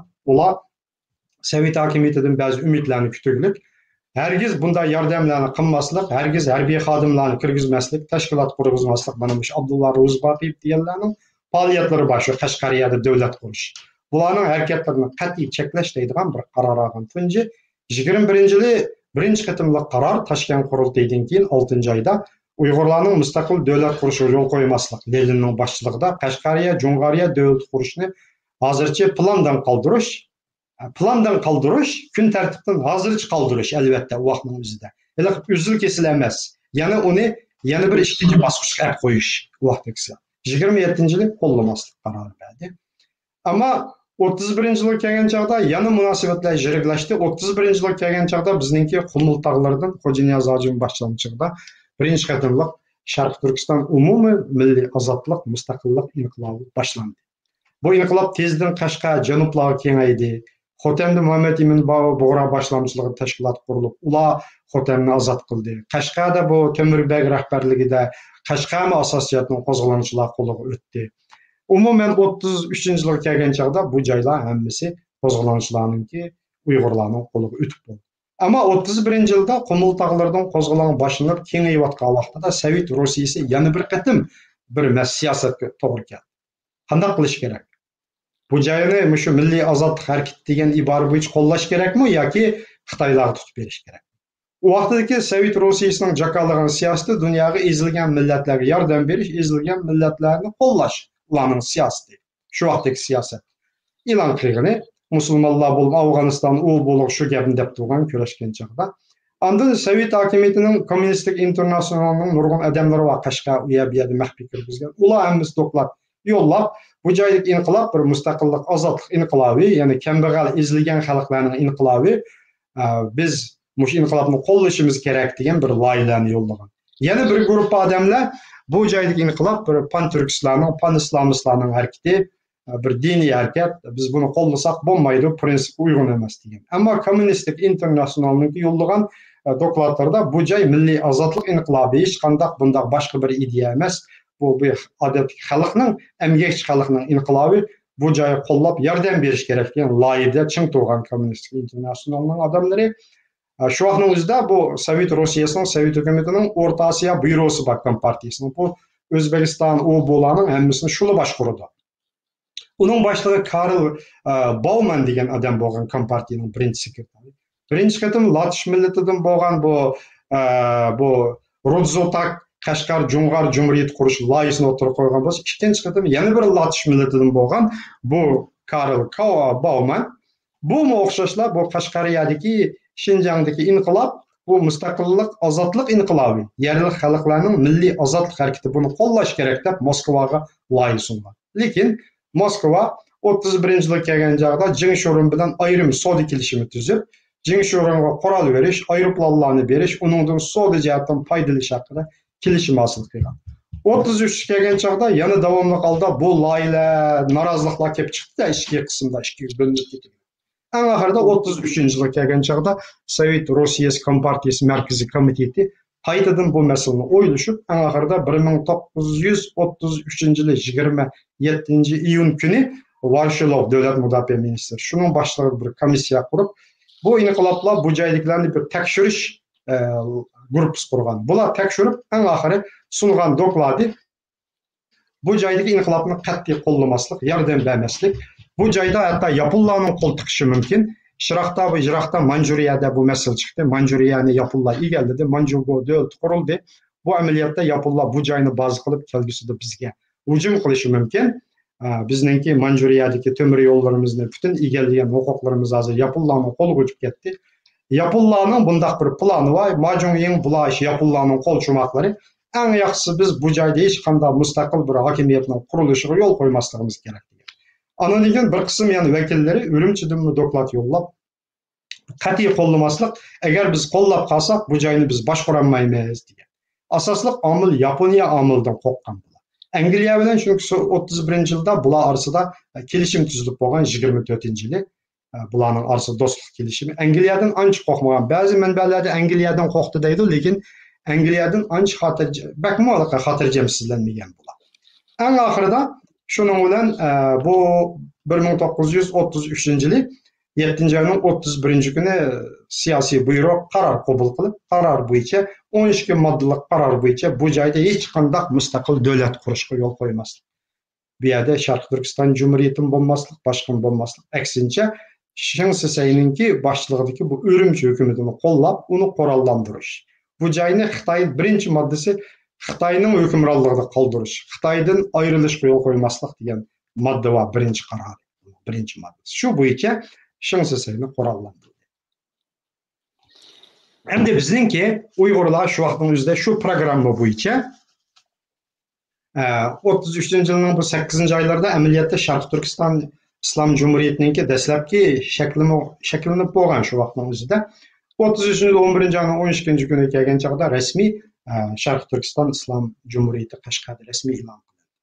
Shundan keyin Sovet Rossiyasining albatta ba'zi maxfiy hujjatlar qo'limizda hozir yo'q, ammo uningga munosabatlik bog'langan hujjatlar bor. 1933-yili shu 7-oyninki 31-kundan toki 1933-yili 20-noyabrgacha bo'lganlikda siyosiy buyruq 3 qatim qaror qabul qilgan. 3 qatim cho'ng yig'in ichib shu Sharqiy Turkiston masalasi haqida. Hammasida bu joyda mustaqil davlat qurmasdi. Aksincha, bu Xo'ja Niyoz va boshqa musulmon, turk, Uyg'ur shu xalqlarining qo'zg'aluvchi vakillari bilan bu Urumchi hukumatini yarashtirish, bu Urumchi hukumatini birlashtirish, bir gavdaga aylantirish siyosatini belgilaydi. Shuning bilan shu bo'yicha Ahiri bu Hoca Niyaz hacimni Şingsisey bilen birleştiriş. Bu programımız amalga oshdi. Shu vaqtdagi birlashma hukumat shakli amalga oshdi. Hoca Niyaz hacim Urumchiga bordi. Shuning bilan bu vaziyatlar shunda o'zgardi. Sovet Rossiyasining Sharq Turkiston islomdan keyin Majnuning Urumchini qorshib olgan chaqda 1934-yil 1-oyning 12-kunchi kuni Sovet Rossiyasi siyosiy byurosi ikkinchi qatam yana bir qaror qabul qilib, maxsus qo'shin kirgizib, Şingsiseyni qutuldirish, Tungan qo'shinlarini Majnunni yo'qotish, shimolda Jangpeyonni yo'qotishni qaror qildi. Shu bo'yicha 7000 kishilik Olmuta 13-chi polkininki qo'shinlari va boshqa qo'shinlarni OGP deydi, u vaqtida ichki bexatarlik va Qizil armiyaning qo'shinlarini kirgizib, bu Urumchinigacha kelib, Urumchini az mandashqancha ishg'ol qilib egallab berdi. Şingsiseyda unda kuchim yo'q bu vaqtning o'zida. Bir Majnunyoni jan qo'g'layapti, Aqsdan andin qo'g'lab kelib, ruslardan tashkillangan qo'shinlarda. Ruslar Qizil armiya vaqtning Altayskiy degan nomni qo'llanib, Aqorus degan nom bilan mandami kirgan, ularning nomini o'zgartirdi. Bu joyni egallab, andin Majnunning Tungan qo'shinlaridan Qashqarga besib kirib, Qashqarda qirg'inchilik qilib, Qashqarni Sharq Turkiston Islom Jumhuriyatini vayron qilib o'tishni ko'zda tutdi-da, oxirgi hisobda bular. Shuning bilan Hoca Niyaz hacimni oyoqqa olib berib, uning bilan kelishimlar tuzdi. Sabit Damollamni qo'lga olish va boshqa masalalar haqida Urumchi bilan birlashish, shu jarayonlar amalga oshdi. Bu hamda vaqt bek uzrab ketdi. Shuning bilan eng oxirida bu Sovet hokimiyatiningki shu o'tirib tushishi bilan bu joy Sovetlarning kontrolligidagi Şingsisey boshqarayotgan nomda ayrim bir mustaqil bir davlat shaklida. Resmiy mustaqil davlat emas, g'ayri rasmiy mustaqil bir shakldagi hokimiyat bo'ldi. Sovet ittifoqining u vaqtdagi butun siyosiy, iqtisodiy manfaatni birinchi o'ringa qo'yish, siyosiy jihatda o'zining kontrolligiga ilish, iqtisodiy jihatdan foydalanish bu joyni o'zining orqa saf shu tovarlarni sotadigan bozorga aylantirish yenikisi. Chunki shu vaqtdagi bizning vatan Sovet ittifoqining shu O'rta Osiyo rayonidagi eng chong savdo bozoriga aylangancha, eng chong savdo manfaati bizning vatandan ilingan. Nurg'un hamisha bizdan kelgan. U Afg'oniston, u bular undaq emas. U atrof davlatlar unchalik sotilmaydi. Iran asosli biz eng chong savdo rayoni bo'lgan. Biz orqali yana boshqa joylarga o'tadi. Shuning lekin 33-yil, 34-yildan tortib 41-yilgacha Sovet hokimiyati bu joyda o'zi o'ngchi boshqa xotirjam yashadi. Nomda Şingsisey amaliyotda hamma narsa Moskvadan keldi. Mandashqanchada Şingsisey bir qo'rchoq edi. Hamma buyruq, hamma narsa butun nimildan tortib, iqtisodiy planlardan tortib Sovet Moskva tuzdi buni. Şingsisey hatta kompartiyasiga a'zo bo'ldi, Bolsheviklar kompartiyasi 37-yil Abduniyaz bek boshlig'i qaytadan qo'zg'alon ko'tarilib, hamma joyni egallagan chog'da Sovet hokimiyati bundaq bir joyni xohlamaydi-da, mustaqillikni qaror berdi. Shuning uchun qaytadan andin zo'r qo'shinlarni bir diviziyadan ortiq janubga kirgizib, Abduniyaz bek qo'shinlarini, Maxusanning qo'shinlarini tarmar qilib, oxirida qaytadan bu joyni Şingsiseyning qo'liga tutqizib xotirjam bo'ldi. Ammo 1937-yildan keyingi vaziyat yana Sovet hokimiyatini yana o'ylashga majbur qildi. U vaqtda Yapon-Xitoy urushi boshlandi-da. U vaqtda Sovetninki butun kallasida Yaponlar bilan urush qilish masalasi bor. Shu andishi bor. Shuning uchun bu joyni Xitoyning qo'lida qoldirib, bu joyni xotirjam aqsab bazasi qilib, bu joyga Yaponlar kelolmaydigan qilish kerak. Shunga Qizil armiyaning qo'shinlarini Qumulda to'g'izdi. Ondan Xitoyga yordamlashib, Xitoy bilan kelishim tuzib, oldidan munosabati buzilgan Xitoy bilan Gomindan bilan qaytadan munosabatini yaxshilab, ularni Yapon qarshi urushga selish uchun zo'r turkumdagi qurollarni iqtisodiy kelishim tuzib, 38-yil o'zaro hujum qilmaslik kelishimi.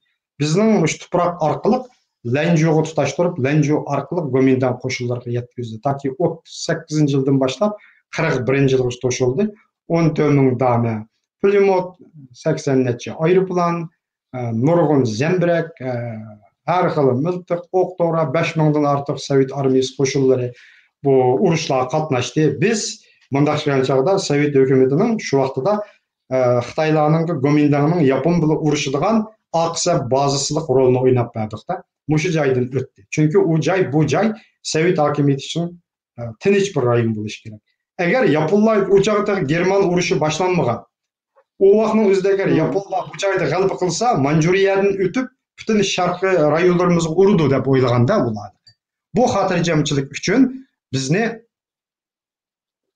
ajinda tutgan. Mana bu xalqaro shu vaqtdagi munosabatlar 39-yildan keyin andan Germanlar bu Polshaga hujum qilgandan keyin dunyo vaziyati yana bir o'zgarishlar yuz berdi.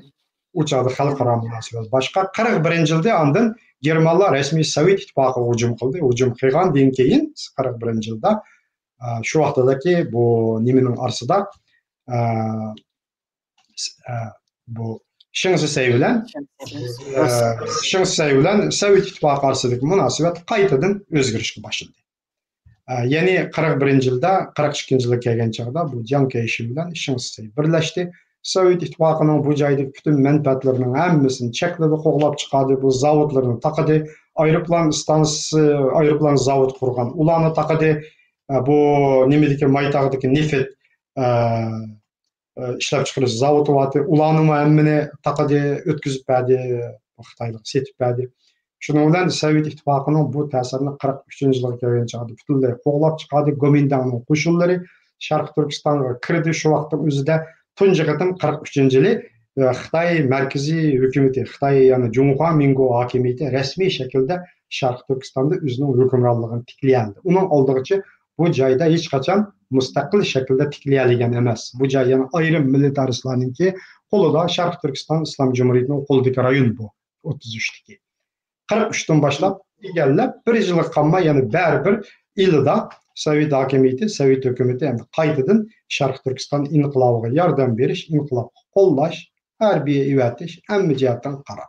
43-yili 4-yanvar 5-kuni Sovet ittifoqi Kompartiya siyosiy byurosi yana bir qator maxfiy qaror qilib, Sharq Turkiston xalqining Uyg'ur, Qozoq, Mo'ng'ul va boshqa xalqlarning milliy ozodlik harakatini qo'llash, yordam berish, ularga kadrlarni evatish, hatto ulardan Sovet ittifoqiga qochib kelgan odamlarning maxfiy guruhlarni tashkillash, maktablarni ochish deydigan qarorlarni qabul qilib, shu qarorlar bo'yicha bu Sharq Turkistondagi harakatlarning boshlanishiga yan tarafdan diqqat qilishga boshladi. Bu vaqtning o'zida amaliyotda Sharq Turkiston inqilobiy xalq ichida qarshiliklar boshlanib bo'lgan. Chunki Şengsiseyning sağan zulmü az emas. Buni men so'zlamasammi, hammanglarga ayon. Minglagan odamlar qo'lga olingan. Xalq ichida har xil tashkilotlar qurilib bo'lgan, ozodlik harakatlari boshlanib bo'lgan. Qozoqlardan Osman Baturning boshchiligida ularda 6 yilda boshlanib bo'lgan. Bu janubda 37-38 oralig'ida Abduniyoz Begning boshlamchiligida Şengsiseyga qarshi yana mustaqillik, ozodlik urushi shu vaqtning o'zida boshlanib bo'lgan. U garchi bostirilgan bo'lsin, uning qarshiliklari yana yoshirin holatda davomlashyotgan. Qandaqdir 43-yil, 44-yil boshqalar degandek ruslar keliblar o'zlari tashkilotlar hammani uyushtirib, jamiyatga odamni qo'zg'ab qo'ygan ish emas bu. Xalq ichida hamma tashkillanib bo'lgan, 42-43 ta maxfiy tashkilotlar qurilgan Urumchi, G'oljilda. Anadan keyin yoshlar tashkillanib bo'lgan. Shu vaqtning o'zi buning hammasini o'rislar, kommunist nimalari, konsulxonalari kuzatdi buni. Kuzatib, eng oxirida qarorini oldi. Hatto 44-yilda har qaysi konsulxonlar Qashqar, Oltoy, G'oljidagi konsulxonalari Moskvaga telegramma yo'llab, o'zlarining tekshirish dokladini yo'llagan. Qashqardagi masalan konsul Shestekov degan qo'daymismi. Shuni yo'llagan dokladida bu Qashqariyadan qo'zg'olon qilish oson, qo'zg'olon tez portlaydi, portlasa Xitoylarni tezli bu yerdan qo'g'lab chiqaradi. Xalqninki qo'zg'alishi nayt oson, xalqninki bu Xitoy hukmronlariga bo'lgan o'chmanligi nayt yuqori, bu joyda nayt oson, lekin bu joyda qo'zg'olon boshlanib g'alaba qilish oson, g'alaba qilgandan keyin bu joydagi hokimiyat tezla shu feodal ruhoniylarning qo'liga o'tib ketadi, diniy oqsoqollarning va boshqalarning qo'liga o'tib ketib, buning xarakteri o'zgarib ketadi bu inqilobninki. U chog'da biz buni kontrol qilish tasavvurda andan bular tezdan inglizlar bilan birlashib olish mumkin. Bularning ular bilan aloqasi bor. Shuning uchun eng yaxshisi Qashqariyada bo'lgan harakatlarga yordam qilmaslik, qo'llamaslik deydigan mandatlarni bergan. Oltoydagi bosh konsulning yo'llig'ida bu yerda qozoqlarning qarshiliklari shakllanib bo'ldi, qurolli guruhlar va Osmonning boshlamchiligida. Bu joyda buni qo'llash nayt aplik deydigan. G'uljidan berganlarninkida G'uljimi bu joy nurg'un Rossiyaning Sovetdan kelgan odamlar bor, Rus madaniyatiga, Sovet madaniyatiga yaqinlik bor. ruslar yaşaydı.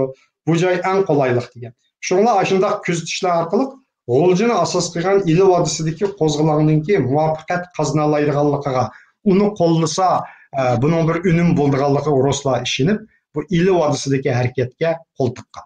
Buning jarayoni. Oxirida ozodlik tashkiloti qurildi. Bu Sovet taraf bilan ma'lum jihatda bog'lanishlar, albatta uning oldida qurilib bo'lgan tashkilotlar hammasi ozodlik tashkilotiga markazlashdi. Oxirida Nil qo'zg'oloni portildi. Ondan oxirida 44-yil 12 noyabrda G'o'lji qo'zg'oloni portildi. G'o'lji qo'zg'olonida qo'zg'olonchilar tezdan ozod qildi. Ammo u vaqtgacha Sovetlar hech qanday qo'shin kirgizmagan, faqat Abdukarim Abbosov boshlagan bir 40-50 dek odam, Petr Romanovich Aleksandrov G'o'ljiga yerlashgan rus boshlagan 40-50 odamdek kelgan. Bu 40-50 dek odamlarning hammasi G'o'ljidan chiqayotganlar, qochib qolganlar. Shu yoshlar bir qismlari shu Qorg'os, Chingizxo'z, shu atrofdan qo'shilganlar bular. Hammasi Sovet armiyasi emas, keyingi Xitoy tarixchilari yozgandek. O'rislar qilib bergan emas, ular shu yoqdan kelib, az bir 140 dona miltiqdaydi, keyin pash bo'lgan ba'zi arxivga qaragan. Shuni ko'tarib qilib, ozroq qurol bilan shuni G'o'ljida so'qishib, G'o'lji qo'zg'olonida g'alaba qildi. G'o'ljining o'zida 2000 dak Gomindan armiyasi va atrofda qo'shinlar kirdi. U 60 agar Sovetning odami kelgan bo'lsa-mi, 60 dak Sovet qizlar armiyasi 3-4 kishilik Gomindan armiyasini yengolmaydi agar Uyg'ur xalqi qo'zg'almasa. Bu keyingilarning bu Sharq Turkiston inqilobini xunuklashtirish uchun, tushirish uchun, bu inqilobni tarixini burmalash uchun ba'zilar og'dirib o'rtib qilayotgan narsa bu amaliyot undaq emas. Bu g'alaba qilib, hokimiyatni egallab 20 necha kunlardan keyin ondan Sovet ittifoqi NKVD davlat bexatarlik organidan rasmiy Moskva buyruq bo'yicha Beriyaning rasmiy ondan nimalar keldi. Nabilan efendim. Bu ikinci Cumhuriyet'in kuruluşu, ikinci Cumhuriyet ile münasebetlik məlumatlar, ondan keyin xalqaralıq münasebetler haqqında bilinmegen köp noktalar var. Bunu endi biz ikinci bir program qısaq mı? Siz hazır özünüz xalqınızca sözləng. Bunu endi ben bu şunu hazır bir taxminan bir 5 minutlam so'zlab xolos chiqarib o'tay, mushunichu. Ma ikkinchi Cumhuriyet haqida. Ma'qul. Chiqarib o'tay, andan keyin bu 5 minut ya 10 minut chiqib olsa, andan tugaydi bu asosligi. Shuning bilan bu mana bu ikkinchi qatim 1945-yil 44-yil 12-oyning oxiri kunlari yetgan general Vladimir Stepanovich deydigan general Moskvadan kelgan. Bu G'o'ljiga kelib, ikkinchi dom Noviy Gorодga ma'lum o'ltirib bu inqilobga maslahatchilik qildi bular, harbiy maslahatchi. Harbiy maslahatchilar keldi, Abdurahmon Uzman buni so'zlab bergan bosh kotib 20 necha kungacha hech kim kelmagan deydi bizga. Ana keyin bular keldi deydi. Shuning bilan yordamlar boshlandi. Bu vaqtning o'zida Sovet ittifoqining u vaqtdagi vaziyati nima desangiz, tashqi jihatda Sovet ittifoqi bu fashizmga qarshi urushni eng yuqori pallaga chiqargan vaqti. Germanlar asosiyatdan qo'llab chiqarilgan Sovet tuprog'idan ama keyin Gomindan hokimiyati bilan munosabat o'chog'idan nachar vaqti. Anda 43-yilda Amerikaningki bu konsulxonasi qurildi Urumchida. Bu Amerikaning bu joyda ta'siri paydo bo'lishga boshladi. Bularning hammasi Sovet hukumati uchun bir xatarlik omillar deb qaragan. Shuning bilan 44-yilga kelgan chaqda bu inqilobga yordam qildi, qo'lladi. 45-yilga kelgan chaqda qurol yara askariy kuchlarni ivatdi ancha-muncha. Ammo 45-yili 8-oyda 45-yili bu 2-oyda Yalta kelishim bo'yicha kelishim bo'ldi. Kelishim bo'yicha bu Xitoy bilan Sovet hokimiyati orasida kelishim tuzish belgilandi. Sovetlar Yapon qarshi urush qatnashadigan va'da Amerika rahbarlariga. Shuning bo'yicha 45-yilninki 7-oyda Xitoy bilan ikki taraf orasida suhbatlar boshlandi. 45-yil 8-oyning 14-kunida ikki taraf orasida kelishim tuzildi. Bularning hammasi shu vaqtdagi xalqaro munosabatlarning taraqqiyotiga qarab turib bo'ldi bu ishlar. Shu taraqqiyot jarayonida bizning Sharq Turkiston inqilobi davomlashaverdi, ammo u yana shu munosabatlarni orqa ko'rinish qilgan. Eng oxirida 45-yili 8-oyning 14-kuni kelishim tuzib, 9-oyning 2-kuni yaponlar taslim bo'lgandan keyin dunyo urushi umumyuzlik oxirlashdi. Bu vaqtda Sovet hokimiyati, Sovet hukumati o'zining burungi Sharq Turkiston inqilobi siyosati, qo'llash siyosatini butunlay o'zgartirib, buni to'xtatish, tinchlik siyosati qo'llanish, ittifoqdoshlik munosabat o'rnatish, birlashma hukumat qurg'izish, u yoqda Mao Zedongning shu yo'lga boshlagan, Jiang Kaishi bilan birlashtirish yo'liga boshlagan. Bu bo'yicha programını elip verip ahırı birleşme hükümet kuruldu.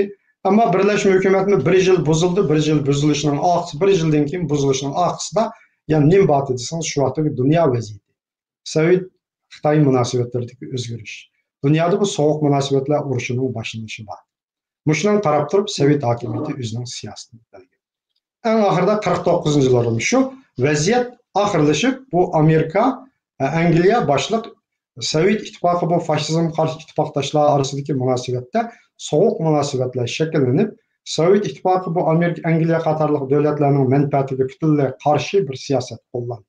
Amerika mı uçağda dünyaya demokratiyani kengaytiş, bu Sovetlerinin, Bolşeviklerinin komünizmini kengaytişine karşı uladı da elbette. Buna karşı bir pozisyada Türkiye'ni kollaş, Gretsiyanı kollaş bir siyaseti 48. Marshall planı boyunca. Bunların hemmisi Sovetlerinin siyasetinde Şarkı Türkistan inqilabını çoxum qollamaslık. En yaxşı Xitay komünistleri içki uruşda g'alaba qilayotgan Xitay komünistlerini qollab, Xitay komünistlerinin bu joyni egallashiga yo'l etish. Bu joyda Amerika yoki boshqa bir davlat kuchlarining kirishiga yo'l qo'ymaslik degan siyosatni belgiladi. Shu vaqtdagi bu xalqaro munosabatga qarab belgilangan bu jarayonning xulosasi axir 49 yilda Mao Zedong'a maxsus vakillarni evatib, Mikoyamni sözleşip Sovet özünün resmi pozisiyasını bildirdi. Şinjan'da bizden hiç kandak talebimiz yok. Sizden egallesen buludu. Bu joyga mustaqillik bermesen buludu. Bir yüksek bir şekilde bir avtonomiya bersen boldu dedi. 49 yılda 6. ayda Liu Shaoqi Moskvaga bordi. Bular arasında kelishim boldu. Bu kelishimde mi? Yani Şarkı Türkistan meselesi şu boyunca Şinjan'ı tezden işgal qilish, Şarkı Türkistan'ı tez işgal qilish, 50. yılga ahırı sozmaslık, Cumhuriyet Halk Cumhuriyeti'ni tez kuruş, Muşlarning hammasiga yordam berish, hatto Mabufan qo'shinlarini yo'qotishga yordam berish qatorliq aeroplan chiqarib Xitoy armiyasini Shinjongga to'shib berishga, Sharq Turkistonga to'shib berishga yordam berish degandek nurg'un narsalar bo'yicha Stalin va'da bergan. Buningdek asosiy qo'rqish mush Amerika, Angliyaning shu Gomindanning oxirgi kuchlariga yordam berib, Muhammad Emin Bug'ra qatorliq, Ayso afandim qatorliq bu uch afandilarga yordam berib, bu joyda Mabufanning marchanshan bu qo'shinlar Gomindanning taslim bo'lish qarshi turgan qo'shinlarga yardım kılıp bu joyda bir mustaqil davlat qurishi mumkin degan har xil razvedka uchurlarga tayinib turib shu andishidan bo'lgan.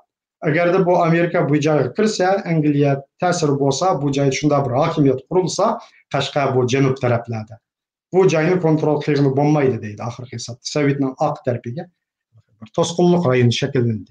U vaqtda dunyoda atom bombasi talash tortish kuchayotgan, Sovet mutaxassisining atom bombasini sinab qilmagan, ammo 49-yili ahir 8. ayının 29. gün tunji qatim özünün atom bombasını partlatdı. Sovetlar atom bombası quraliga ega oldu. Shundan keyin Sovetlar dunyodagi yadro davlatlarining biriga aylandi.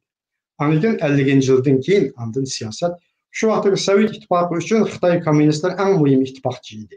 Uyg'urlar emas, kichikgina oz sonlik Uyg'urlar emas, Sharq Turkiston emas, Xitoy kommunistlar. Shuning uchun butun kuchini uni qo'llash siyosati bo'lib mush Amerikaga g'arb taqobil turish uchun, uni qarshi turish uchun Xitoydan iborat mushu davlatni cho'ng bir kommunistik davlatni o'zining ittifoqchisiga aylantirib, cho'ng kuch shakllantirmoqchi bo'lgan. Ammo keyingi taraqqiyot oxiri xulosa 57-58 ga kelganda Xitoy kommunistlar oldigan yordamlarning hammani ap bo'lib, o'zini kuchlantirib, atom bombasi texnikasiga ega bo'lgandan keyin Xrushchevni o'xshashdan tashlab etdi-da, oxirgi mavzudan xulosa chiqdi. Yani qaytadan bu ikki davlat yani düşmanlik davriga kirdi. Yani qaytadan Sovetlar Uyg'urlarni ancha-muncha qo'llash, almutini baza qilib bunday qildi. Demak, Chorosiyaninki 19-18 asrdan boshlagan yoki 50 yillargacha bo'lgan siyosatning umumiy ko'rinishi shu.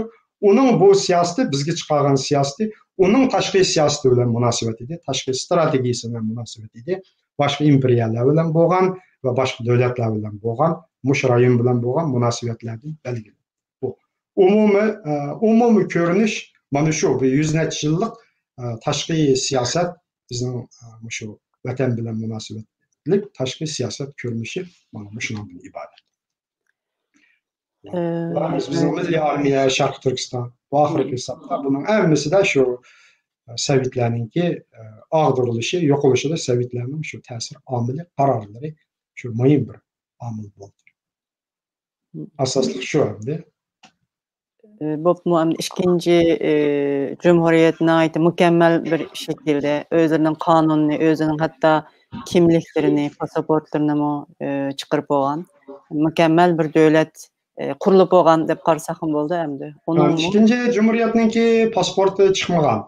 İkinci Cumhuriyet fakat Sovet İttifaqı bilan münasebet qilgan, hech qanday davlat bilan tashqi siyosat o'rnatish imkoniyati bo'lmagan. Shu ikkinchi qatamliq Sharq Turkiston Cumhuriyetida 44-49da. Qiziq yeri Tashqi ishlar ministrligi ta'sis qilinmagan. Ammo qolgan ministrliklarning hammasi ta'sis qilinib, tashqi Xitoylarning Tayvanning arxivlarida ba'zi uchurlar xato, undaq emas, tashqi ishlar ministrligi bo'lmagan. Qolgan ministrliklarning hammasi bo'lgan. Shu vaqtda men buni so'rdim Abdurrahim Maqsum Ibrohimdan burun. So'rganim degan, nima uchun tashqi ishlar ministrligi qurmadinglar desam, deb so'rasam, bu odamni degani, Sovet tarafining maslahatchilari bizga hozircha uni qurmay tursanglar bo'ladi, butun Sharq Turkistonni ozod qilib bo'lib, cho'ng bir davlat rasmiy qurib bo'lgandan keyin ondan sizlar boshqa cho'ng davlatlar bilan munosabat o'rnatsa, shu vaqtda sizlarga tashqi ishlar ministrligi kerak. Hozir o'zingizning mush ministrliklar bilan o'zingizni boshqarib tursanglar bo'ladi degan. Shuning uchun bu davlatning munosabati faqat birlam Sovet ittifoqi bilan bo'lgan munosabat. Qolgan Amerika bilan ancha-muncha aloqa qildi, Amerika konsullari bilan Ahmadjon Qosimiy orasida uchrashish u bo'la. Lekin u rasmiy cho'ng bir munosabat darajasiga yetmagancha yo'q. Ben bütünler pasport chiqarmoqti ekan, tashqi ularning pasporti bo'lmagan. Kechirim. Ruslarning kontrolli astidan, Ruslarning o'yinchig'idek bo'lib, shularni medet o'yinchig'imi emas, o'yinchiq desak o'zimizni bak tushirib aytgan bo'lamiz. O'yinchiq emas, u bir davlat, har qanday bir davlat hokimiyat ojiz bo'lsa, cho'qim boshqalarning yordamiga tayindi. Tarixda Jon Keyshimi butunlay shu Sovetlarning yordamiga tayangan, Mustafa Kamolmi shunda tayangan. Bu mavzudami shu Sovet kommunistlarimi shu Xitoy kommunistlarimi 21-yildan tortib toki 57-yilgacha shu Sovetlarning puli, yordami, harbiy iqtisodiy yordam bilan kuchaygan hammasi. Keyingi vaqtda boshqa davlatlarning shu hamda bizmi Uyg'urlarmi shu vaqtning o'zida o'ziga bir ittifoqchi bir davlat kuch yordam kerak. Har xil yordamlarni izlagan. Shu vaqtda izlaganda ular Sovetlarga tayangan. Shu vaqtda Abdurrahim Maqsum Ibrohimning bosh kotibining so'z bo'yicha olganda biz unchalik qapoqlash emasdik deydi. Bizmi dunyoning siyosatini shu chog'da bilatdik deydi. Biz kimga tayanamiz? Kimning yordamini olamiz? Bizning atrofimizda yordam yo'q. Shunga biz Sovetga tayandik. Mush O'rusning qo'liga tayansak deydi odamning gap bo'yicha. Bu mumkinmisi madaniyatlik deydi. Bu kommunist bo'lsa-mu, mushning kuchiga tayanib, mushning yordamiga erishib, oxirida mustaqil bir davlat bo'lsak, qanday shakl davlat bo'lsak, mushu Xitoydan qutulsak mayli degan biz siyosatda bo'lgandik. Biz shuning uchun ularning ko'rsatmalariga, ular bilan hamkorlik o'rnatdik, maslahatlarini angladik.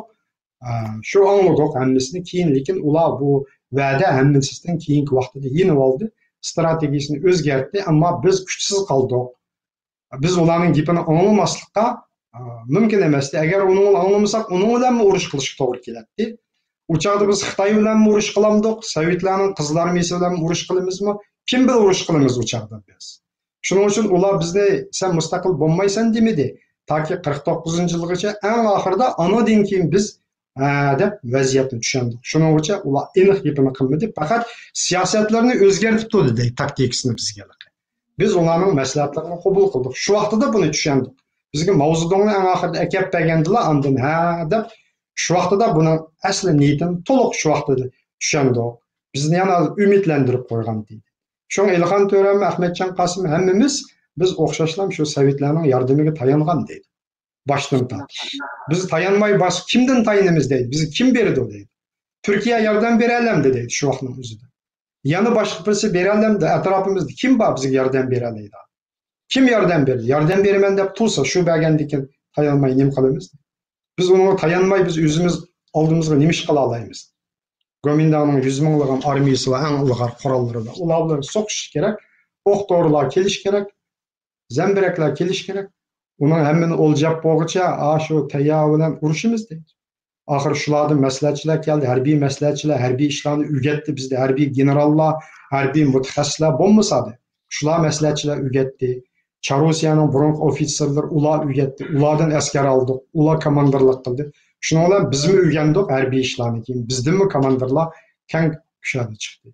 Partizan bilan harbiy muntazam armiya ishga narsa deydi-da, to'g'ri gapi. O partizan bulup mesela G'ni Batur çıkışı mümkün. Harbiy ilimni bilmeydi. Can kılıp bir yerge bir adam görürdü hücum kılıp elişi mümkün. Ama muntazam uruşlarda o ayrım işte. G'ni Batur hem çoğun harbiy xeritlerini içip koyup onu sızıp okuşunu bilmem de ben bilmeyim. Ondan haberim yok. Xalqaralyk münasibetni aytmadım. O şurada. Şunun için bu hemmisi münasibetini o vaqtdaki bizning tushunchamiz bo'yicha, shaxsan mening qarshim bo'yicha Uyg'urlar Sharq Turkiston Cumhuriyeti Sovetning o'yinchig'i emas. Sovet ittifoqininki bir ittifoqchisi, ittifoqdishi. Shunga tayangan. Shuning bilan shunday bir munosabat shakllangan. Shu munosabat o'zaro bir-biriga yordam qilish, o'zaro bir-biriga qo'llash, o'zaro bir-biridan foydalanish siyosati. U bizning shu vaqtdagi inqilobchilarning qo'llangan siyosati. Hamma narsa bilan ularning og'ziga qarab o'tmagan, o'zlari belgilagan. Lekin endi shu Sovet taraf, mayli Rossiya bo'lsin, mayli keyingi Sovetlar bo'lsin, butunlay aldab kelgan-ku, shundaqmi? Ha, aldab, umumizdagi aldab o'zining siyosatida Charusiya davridan oshkorlamagan. Ha, Charusiya davridan tortib, mening shaxsan ko'rishimcha, materiallar asosida izlanishimcha, jiq materiallarni ko'rdim, ruslarning o'zlarining materiallari boshqa tillardagi rus materiallarini to'liqligidek asoschidan ko'rib o'rganib chiqdim uzun mezgillardan buyon. Mayli Charusiya davri olsun, mayli Sovet davri olsun, keyingacha o'sha siyosatning yuqori qatlamida o'sha Sharqiy Turkiston Uyg'urlar o'sha vataniga, o'sha millatning taqdiriga munosabat, o'sha zaminning taqdiriga munosabatli qanday siyosat belgilaymiz degan masalada bularning fikr ixtilofi bo'lgan, har xil fikrlar bo'lgan. Ba'zilar deydi bu joyni mustaqil qilib o'tish kerak deydi, yordam qilish kerak bularga, yordam qilib mustaqil davlat bo'lsin, chiqib ketsin deydi. Biz uni qarab turli, anadan keyin biz bu joyga qo'l tiqib, o'zimizning ta'sir doiramizdagi rayonga aylantirildi. Ikkinchisi deydi, bu joyni qat'iy mustaqil davlat qilmaylik, bu Xitoyning qo'li tursin. Bu joyni qo'shib olsak, buni idora qilish tez bo'ldi, chunki zaminlar kengayib ketaylik, musulmonlarning bu egallagan zaminlarimiz bizning bek ko'p, bu joyni egallab bo'lishimiz tez.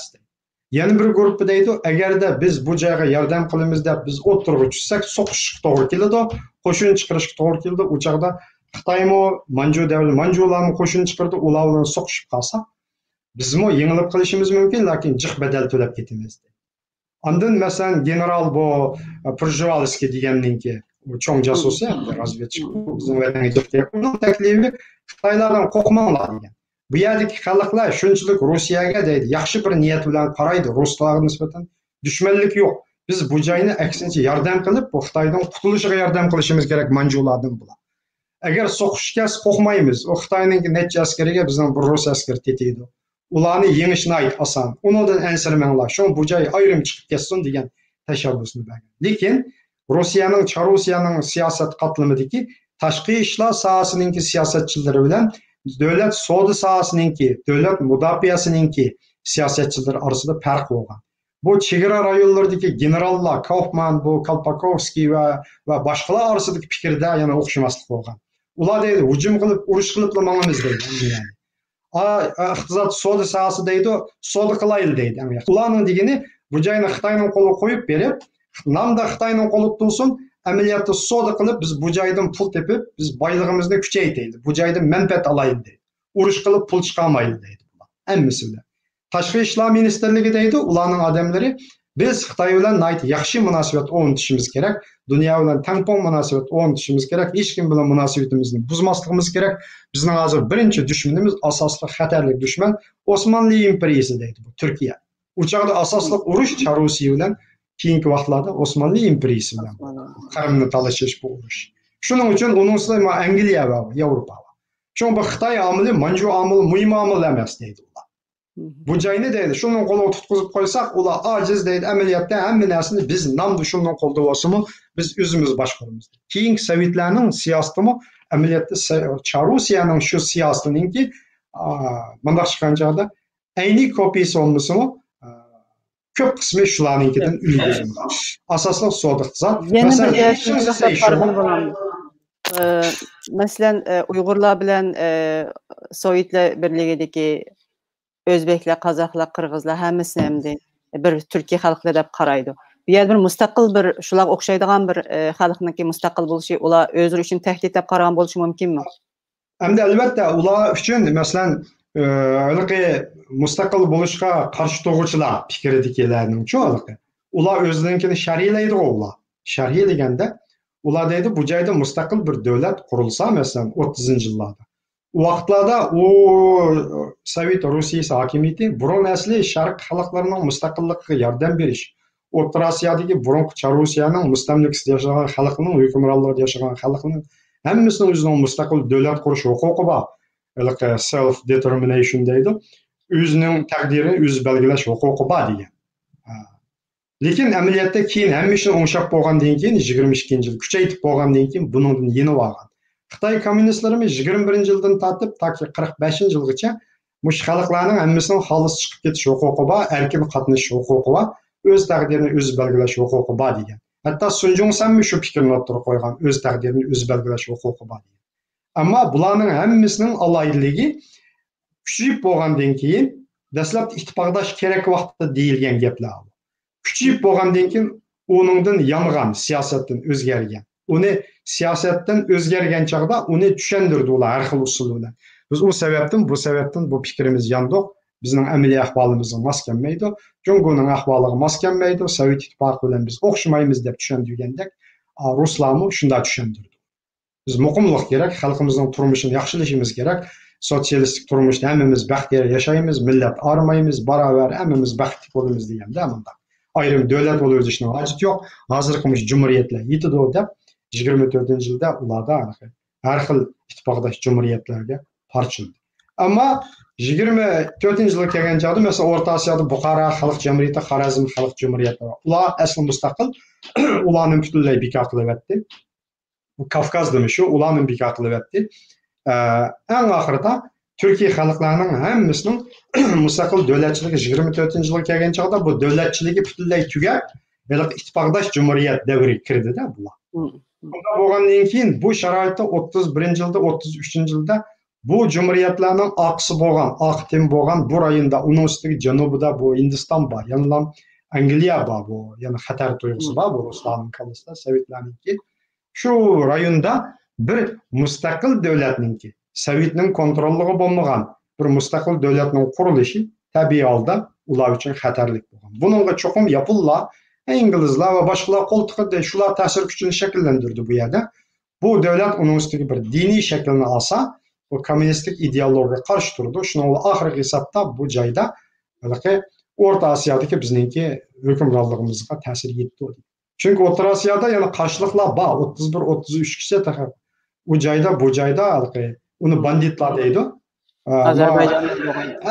Ozarbayjonda bor 31-33 ta shu İbrahim Begning qarshiliklari burungi bosmachilar deb olgan ularni ularningki qarshilikları davomlashyotgan 31-33 yilda tog'larda bularning hammasi bizga qechib keldi oxiri qoldiqlaricha Afg'onistonga qachonmaganlari qirg'izlarningki atalmish bosmachilar qirg'izcha Janibek Chipak Qozi bu deganlar hammasi qechib keldi nurg'un o'zbeklar qechib keldi ular hammasi Sharq Turkiston Islom Jumhuriyatiga qatnashdi ularning harbiy muhim odamlar yana bir yoqdan olganda Sharq Turkiston Islom Jumhuriyati hokimiyatiningki tarkibidagi bundoq bo'lishi Sovetlarningki nayt kuzatgancha ular nayt kuzatib buni aytib bir xatarlik omil degan ular bu joyda bu butun Sovetga qarshi bo'lgan ideologiyadik odamlarning butun qochqinlarning hammasi to'plashdi uning ustiga hammasi hokimiyat tutdi-da bular harbiy shuni mana shunday har turli omillar bo'ldi shuning uchun bu xatar tuyg'usini berguchilar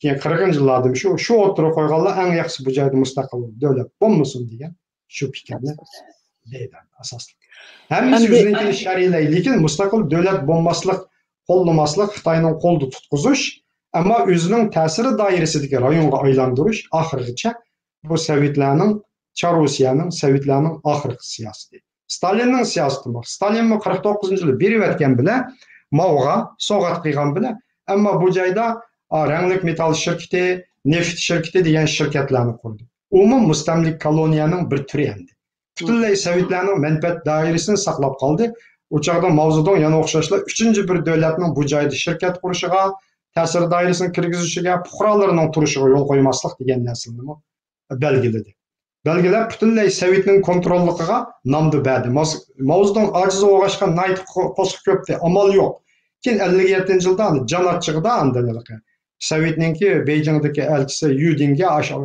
qo'saq ko'pigini degan Stalin meni bizni mushundaq qilgandi, azoblagan deb. Stalinga qarshi ayblаш boshlangan chog'da-chu, Xrushchevning kelishdi. Endi bütün bular jarayan qildi, tarixda o'tdi. Mushu bizning ilk mustaqil bo'lganimiz, ikki jumhuriyatning mustaqil bo'lgani, undan keyin Sovetning arg'i kirib mushundaq har xil o'yinlar bilan bu mustaqilligimizni juturib qo'yishimiz. Bularning belgisi bilan endi hozir biz mustaqil bo'lgan, mushundaq mustaqil bir davlatlik bizning zaminimiz besib elingan bir zamin degan narsaga isbot ko'rsatamdi. Bormi mushu? Endi undaq bir undaq maxsus bir hujjatning borligini Mənliqi məxsus bir yazılğan bir hüccət. Dövlətli, məsələn. Unda bir dövlətnin unda bir hüccətni mən kömədim. Unda hüccətlər buluşu mümkün, olmaslığı mümkün. Mən köməy turub, unda bir hüccətni, mən hüccət bar deb sözləsəm, tarixçilik prinsipiga uyğun emas. Əlbəttə. Amma bu joyning besib ilinishiga, ishg'ol qilinishiga yo'l ochganlik, uningga yo'l qo'yganlik yoki uningga moslashganlik bu fakt. Bu fakt, bu amaliy tarix fakt. Masalan, 1945-yildagi, bu 49-yili 6-oyning oxirida Liu Shaoqining Moskvaga berib, Stalin bilan bo'lgan o'tkazgan suhbatlarida Stalinning oxirgi hisobda bu Junxo Xalq Jamhuriyati degan davlatni qo'llash, shuningga yordam berish, faqat shu davlatni ham e'tirof qilish bu joydagi va'dasini berishi, shularning orasidagi shu kelishim bo'yicha bu joyda Sharq Turkistonga bu Dinglichun deganlarni odamini evatib, bu G'ulji hukumati bilan Sharq Turkiston hukumati oxirgi munosabat o'rnatish, Beijingda yig'inga qatnashtirish bularni qaror berishi, undan keyin Xitoy Xalq ozodlik armiyasi shu vaqtdagi nomi endi buning qo'shinlarining tezdan yurish qilib bu joyni ishg'ol qilish kerakligi, agarda unda qilmasa bo'lmaydi. Qanchalik tez ishg'ol qilsang shuncha yaxshi deb ularni oldirtishi, asli mavzuning bu yana 50-yillarda kiraman deb o'ylaganda, taxay u Xitoyning amirini ap bo'lmagan vaqtimizda, lanjug'im kelmagan vaqti.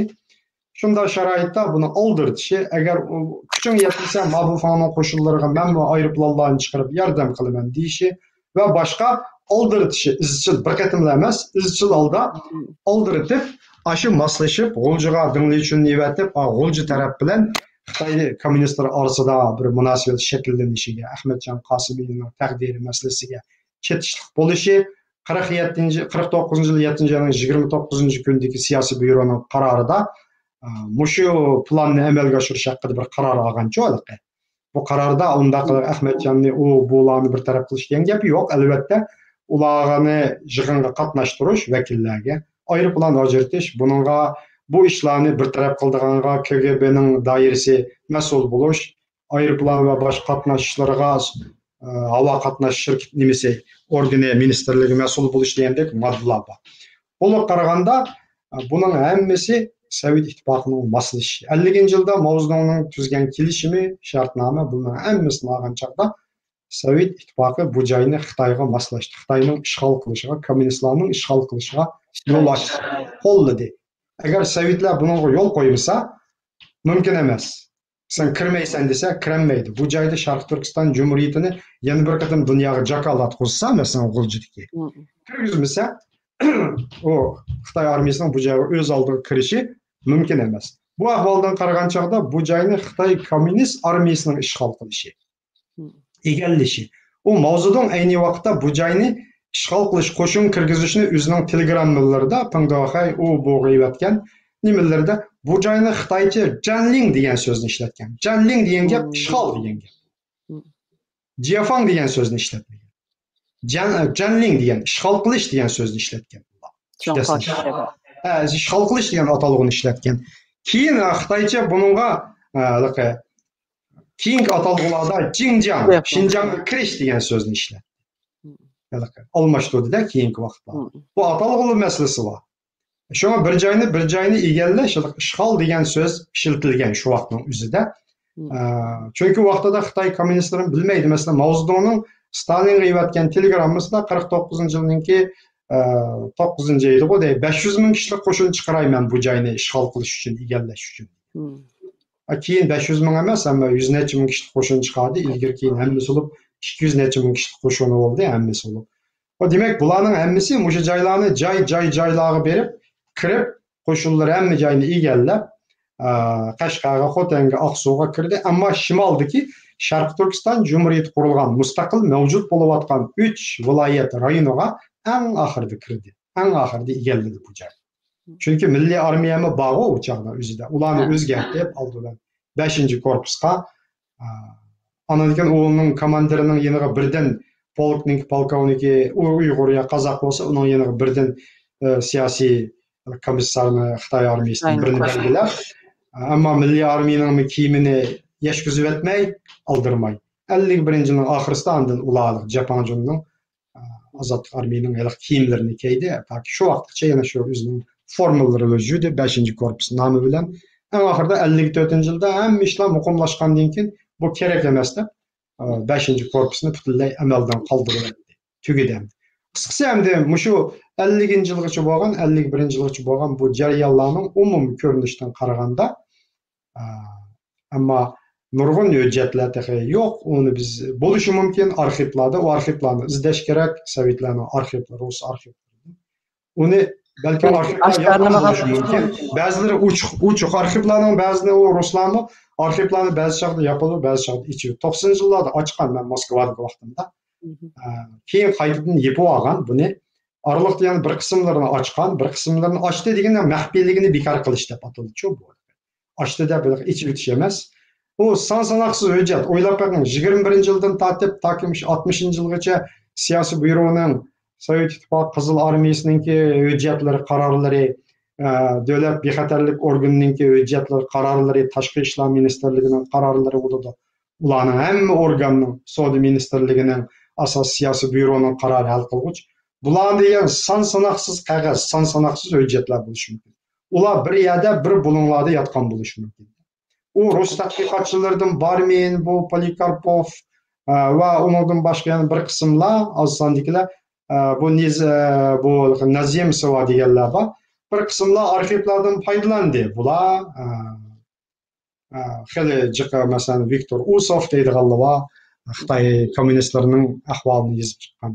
Xitoyning Kamishini degandek kitoblarni. Sovet razvedkasi Xitoyda degandek kitoblarni yozgan butun arxivlar bilan. Ya'ni Xitoy kommunistlarga qanday yordam berganligi, kommunistlarning qanday pul berganligi, qanday qo'shin jihatdan yordam berganligi hamma arxivlarni fosh qilgan. Son-sanoqsiz hujjatlar bor. Bir qismlarining hammasi bekor qilingan, bir qismlarini ruslar to'plab e'lon qildi, rus tarixchilari, ammo nurg'unlari yana shunday izlab yig'ib olmadi. Mutaxassislar kerak uningga izlaydigan. Ama biz o'zimizning Uyg'ur mutaxassislari bo'lsa, ruschani mukammal biladigan. Yoshlar ash arxivlarning ichida necha yil izlab, o'tirib, izlab topsa, yo'l qo'ygan bo'yicha nurg'un arxivlarni topa olishi mumkin. Nurg'un sirlarni, nurg'un narsalarni fosh qilishi mumkin. Ammo yana ba'zi sirlar albatta bu 49-yilning oxiridagi Ahmedjon Qosimiylarning taqdiriga munosabatli va boshqa nurg'unlagan sirlar albatta o davlatning eng cho'ng maxfiyatligidan texay ba'zi sirlar bekor qilinmagan bo'lishi mumkin. Uni hamda uni ming izlasang ham hech qanday yerdan chiqmaydi. Unda arxiv sirlar, ba'zi sir nuqtalar, nurg'un sirlar bor. Masalan, nurg'un arxiv hujjatlarning ichida pashonmaganlar bor. Masalan, Sovet Ittifoqininki o'sha 45-10-oyda Sharq Turkiston taraf bilan Gomindan tarafning Urumchidagi 8 oylik suhbatida Sovet tarafining ko'rsatgan ta'sirlari masalasiga oid nurg'un arxiv dokumentlarning ichida hech nima pashonmadi. Chunki bu suhbatga boshnoyoq Sovetlar o'zi aralashgan. O'sha Urumchidagi bosh konsul Yevseyev, keyin Savelov aralashdi. Kundalik ahvollarni bilib turgan Mayaqdan G'o'lji tarafining odamlari so'zlasa, oyoqdan Gomindanning Liu Zerong kelib so'zlashidi, Jang Jejong ular bilan bo'lgan ichki suhbatlarga oid nurg'un dokumentlar bor, ular pashonmadi. Liu Zerong Xitoyning vakili, u rus tili usta shu. Kavkaziyada cho'ng bo'lgan Xitoy usta ruscha so'zlashidi, Jang Jejong vakolati. Nurg'un narsalar, nurg'un hujjatlar bor, ular pashonmadi. 49-yilning oxiridagi qarorga oid narsalar pashonmadi. Bir qismlari e'lon qilindi albatta. Bularning hammasini ba'zilarini balki mutlaq maxfiyligi bekor qilinmagan, ammo ba'zilarining maxfiyligi bekor qilinib bo'lgan, ammo uni o'rgandiganga, tadqiq qilganga, hujjatlarning son-sanoqsiz chiqadigan odam yo'q. Turga ariydiganga mutaxassis kerak. Ruslarda unchalik jiqadan bu tarixga unchalik qiziqib ketmaydi. Bir savol keldi. Shulardan bir nechini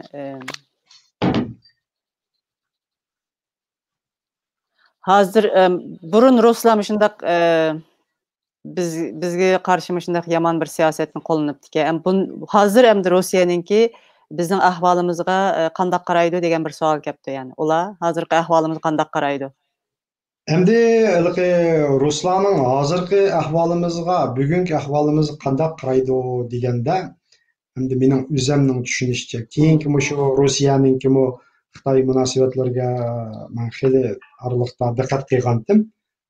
Bu vaqtda bir nimalarni yozgan.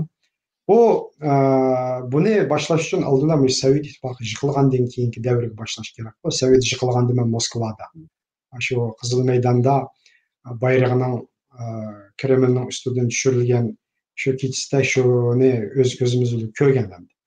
Shu bizning Moskva xiyollar degan asarni maydonga keltirdi-da, shu tuyg'u shu asarni dunyoga keltirdi desak bo'ladi. Shu umumiy ahvol taraqqiyot jarayoniga qaraganda bu Ruslar ichidami har xil qarashlar o'xshashli chiqqan. Endi shu davlatlar mustaqil bo'lib ketdi, O'rta Osiyodagi davlatlar, endi bu Uyg'urlarmi o'zining davlatini qurisi bo'ladi shu joyda. Bularmi bo'ladi, Xitoymi parchalanish. Bu kommunistik sistemalar hammasi parchalandi. Yugoslaviya ham parchalandi emasmi keyin? Chexoslovakiya ham ishki. Demak, hammasi parchalanish kerak degan ideyada bo'lgan. Ular qo'llash kerak deganda, ular men nurg'un rus mutaxassislari bilan so'zlashganda shular men shundaq deganda, ular men yolg'ondan deb qo'ygan emas. Ular o'zining rasmiy tushunchasini deganda fikri bor. Ular davlatning siyosatini belgilamaydi, shu xil qarashdikilar. O xil qarashdikilar ularning ichida bo'lgan yerda siyosatchilar ichidan bo'lish tabiiyda, hokimiyat ichidan. Ammo 95 ularmi nurg'un raqobatlarga, nurg'un qarshilarga duch keldi. Keyingi vaqtlarda turmush iqtisodiy vayron bo'ldi. Davlat sistemasi buzildi, hammani qaytadan o'rnashga to'g'ri keldi. Shuning uchun bular jiq masalalarga ko'ngil bo'lmadi. Ammo 95-yilga kelgan chog'da andin qaytadan Yeltsin Xitoy bilan bo'lgan siyosatni tangshidi. Xitoyning parchalanmaydiganligini undaq oson, Sovetning yo'liga mangmaydiganligini ko'rgandan keyin bularningki siyosati, ya'ni Xitoy bilan yaxshi munosabat o'rnatib, qaytadan ittifoqdoshlik munosabati shakllantirib, yanada shu g'arb dunyosiga nisbatan yana bir balans paydo qilish degan narsa ularda chiqdi qaytadan. Ama endi Xitoyni tahdid deb ko'ryapti hozir dunyo uchun. Bu tahdid demagan. Bu 90-yillarda hozir endi balkim o'zgargan. Qaramagan. Shuni bilan bular kelib, eng oxirida anakin munosabat qaytadan bog'landi bular uchun kelish. Kelib bu kun sayin taraqqiy qildi. Xitoy savdo jihatdan besib kirdi, iqtisodiy taraqqiy qildi. O'chani Xitoy ojizdi, kuchli emasdi 90-yillarda. Hozir endi kuchaydi. Kuchayganda hozirgacha bo'lgan oraliqda Ruslarning umumiy siyosati 95-yillardan tortib Xitoy bilan bo'lgan munosabat birinchi o'rinda, bu Uyg'urlarning har qanday mustaqillik yoki harakatlarini qo'llamaslik, bu joyda hech qanday bir harakatni qo'llamaslik, bularning hammasini o'xshashda bo'lgunchilik kategoriyasiga kirgizish. 96-97-yillardan keyin, bu 95 Chechen urushidan keyingi vaqtlarda bu Rossiyada ichki hujumlarning ko'payishi bilan bu o'xshashlar bu Ruslarning siyosatchilari, mutaxassislari orasida dunyoda Uyg'urlarning harakatini bu Xitoy bilan o'xshash terrorizmga bog'lab tushundirilgan guruhlar shakllandi-ku bular. Bular islomiy nim bilan bog'lagandan keyin bular texnik bir xatarlik deb Xitoy bilan bu jihatda kelishimni birlashtirib oldi. Shu Shanxay hamkorlik tashkilotining butun izchil eshib kelgan yig'inlarining bosh qismi shu Xitoy degan uch xil kuchlar atalmish. Shuningga masalasida Xitoy bilan o'rtaq maydonda bo'lish bo'lgan. Hozirgacha shu ideyasini o'zgarmadi. Bugunmi yani shu siyosatda chunki hozir Ruslarning ichida albatta biz siyosatimizni o'zgartimiz deydiganlar bor, hissdoshlik qilish tuyg'usi bor. Xitoyni tahdid deydiganlar kuchayyapti. Xitoy kuchayib ketdi, kelgusida bizning tuproqlarimizni yeydi, egallaydi deydigan har kinolar bor, hujjat filmlari bor. Ruslarda unda tashviqot kuchli bo'lgan bilan, lekin Ruslarning siyosat qatlamida, yuqori Putin rahbarlik qatlamida yana Xitoy bilan ittifoqdosh bo'lish, Xitoy bilan bo'lgan munosabatni yaxshi qilish bu hozirgi ko'z oldimizdagi muhim masala deb qaraydi. Ammo Ruslarning mening tushunishimcha Xitoyning ular uchun kelgusida bir yo'shurun bir kuch ekanligi, bir tahdid ekanligi, butun Jiroq Sibiriya mush tuproqlarninki kelsa asosli xatarining Xitoydan kelishi mumkinligi degan bu hukm umumiylik holda Ruslarda bir tushunilgan, qabul qilingan bir hukm. Lekin hozirgi siyosiy iqtisodiy ehtiyoj, g'arb bilan bo'lgan munosabat va boshqa strategik munosabat nuqtasidan bir ittifoqdosh davlatni saqlash kerak kuchni. Xitoy. Xitoyga shu ruslar kerak, bu Rossiyaga bu shunday bir kuch kerak. Cho'ngroq kuch, balans qila oladigan, dunyoga ta'sir ko'rsatadigan. Shu nuqtani tutgan, ammo ishkilisi bir-biriga nisbatan ishonch yo'q, ishkilisi bir-biriga urush qilgan, bir-birini dushman deb ko'rgan tarixda necha qatim urushgan. Unda do'stlik, bu bir-biri bilan to'xtamay urushib o'tgan do'stlik odamlar orasida muqim bo'lmagandek, davlatlar orasida muqim bo'lmaydi deb qarayman. Shunga endi Uyg'urlarmi kelgusida balkim Rus-Xitoy munosabatlari to'liq buziladigan, ya'ni qaytadan haqiqiy tahdidni rasmiy his qiladigan, Ruslarning mush g'arb bilan bo'lgan ittifoqdoshlik munosabatlari kuchaysa, Amerika va boshqa davlatlar bilan munosabat yaxshilansa va boshqa davlatlar bilan munosabat yaxshilansa, Xitoy asosli xavf degan nuqta umumyuzlik bo'lsa, Uyg'urlarga nisbatan bir hislashlik qilish, dadil fikrda bo'lish, hech bo'lmaganda inson huquqini Xitoy dafsanda qilyotdi degan man nuqtadan bo'lsa-mu, Xitoyga oldiga yo'q deydigan fikrni qo'yish, mundaq bir vaziyat shakllanishi mumkin deb qarayman. Ba'zi chog'dagi pozitsiyasi Ruslarning, Moskvaning ba'zi chog'dagi pozitsiyasi ya'ni keskin emas-ku. Masalan, shu lager masalasiga kelgan chog'da biz Xitoyningki siyosatini yurgizayotgan ishlarini to'g'ri deb qaraymiz dedi, lekin lagerlarni qilib millionlab odamni solish to'g'ri demadi-ku Ruslar hozirgi texnikani. Mening bilishimcha. Bu to'g'ri qilyotdi demadi, unda deyim. Buni qo'llash siyosatini bildim. Ruslarning matbuotlarida o'xshashlar mushu nuqtani debto degan ular o'xshashlar. Mushdan millionlab odamlarni solayotdi, uni qilyotdi, buni qilyotdi. Bu ishchilik insoniy nuqtadan emas, to'g'ri emas. Da'vatgan bor. Hukumat tarafdan mushu Xi Jinpingning qiyig'ini, mush lagerga solab, millionlab odamni lagerga solab, tarbiyalab, o'zgartib, mushlar qiyig'ini, qalbini, jo'g'ini yoki solig'ini to'g'ri qilyotdi demadi. Ammo bo'lganchilikqa qarshi turishi to'g'ri deydi-da u. Lekin bu atalg'udagi masala ma'lum. Mayadida. Şu an nurg'un masaladan qaragan chog'da bak umidsizlikdan nuqtadan qaramaslik kerak. Baribir nima degan chog'da shu davlatlarningki, shu Rus imperiyasining umumiy tarix jarayonidan qaraganda boshqaninki ularning davlat manfaatiga siz uyg'un kelgan chog'da siz ularning ittifoqdoshiga aylangan, ular sizni ittifoqdosh deb tanlagan, davlat manfaati xatarga yo'liqib, davlat manfaatiga zid bo'lib qolgan vaqtida siz ittifoqdoshlikdan qoldirilgan. Bu meningcha nurg'un ahvollarda shakllanadigan, nurg'un ahvollarda yuz beradigan bir ahvol. Bu Uyg'urlar emas, nurg'un davlatlar. Shu endi kelajak degan qarash kerak. Uyg'urlar endi biz umid ichida yashayapmiz, Uyg'ur millati. Uyg'ur millati umid ichida yashaydi, ya'ni kelgusida umid ichida yashaydi. Shunga meningcha Uyg'urlar qanday qilish kerak endi degan savollarni keldi. Yaxshi bo'lish kerak. Nega qarab? Dunyo davlatlari bilan hammasining munosabatini yaxshi olib berish kerak Uyg'urlar. Hammasining yaxshi munosabat o'rnatish kerak. Hammasiga o'zining ahvolini tushuntirish kerak. To'g'ri munosabat o'rnatish kerak dunyoda. Ma'lum bir ideologiyani tutib olmaslik kerak. Men shunday deb qarayman. Endi meningcha endi shunday o'rtaq to'g'ri bir fikrda, to'g'ri bir ideyada bo'lish kerak. Hammasining do'stona insoniy huquq, dunyodagi insoniy o'lcham, mushu narsalarga hurmat qilish kerak. Dunyoning kemish, eng dunyodagi qabul qilinadigan, dunyoda insonlar eng qabul qila oladigan ideya, fikrlar bilan bir sapda menish kerak deb qarayman. To'g'ri. Unda bo'lganda agar dunyo qabul qilinmagan narsa bilan manganda, meningcha u cho'qim uni qarshi bir iqlim bilan mangsangiz, meningcha endi Zaten tarix bunu ko'rsatmadimi? Tarix ishqilib yolg'iz qolganligimiz uchun, dunyo vaziyatini, atrofimizdagi qo'shnilarimizni yaxshi tanımaganligimiz uchun, dunyo vaziyatini yaxshi tahlil qila olmaganligimiz uchun, o'zimizni boshqa bir yerlarda xato makonda, xato bir vaqt ichida boshqa bir narsalar bilan xiyol qilib qolganligimizdan tufaylidan balkim shunday oqibatlar kelib chiqqan bo'lishimiz mumkin. Endi shu bizning bu xatolarni yana bek muhim bir omil bo'ldi bizning tariximizda burundan tortib. Shunga endi savrichanlik bilan mushu 150 yildan buyangi butun jarayonlarga qarab chiqqanda, tarixni o'rganganda xalqaro munosabat bilan bo'lgan munosabatimiz, bizdagi xalqaro munosabatlar, bizning xalqaro munosabat qilishimiz, boshqalarning biz bilan bo'lgan munosabati bilan bo'lgan, boshqalarning boshqalar bilan bo'lgan munosabatlari va qatorliq nurg'un masalalarni yaxshi o'rganib to'g'ri keldi ekan. Albatta bu 1 soatlik, 1,5 soatlik bu narsa bilan bak uzun bir temalar so'zlanildi. Bu endi albatta buni men o'zim yig'ib bo'lolmay, yakunlab bo'lolmay aldirab qoldim.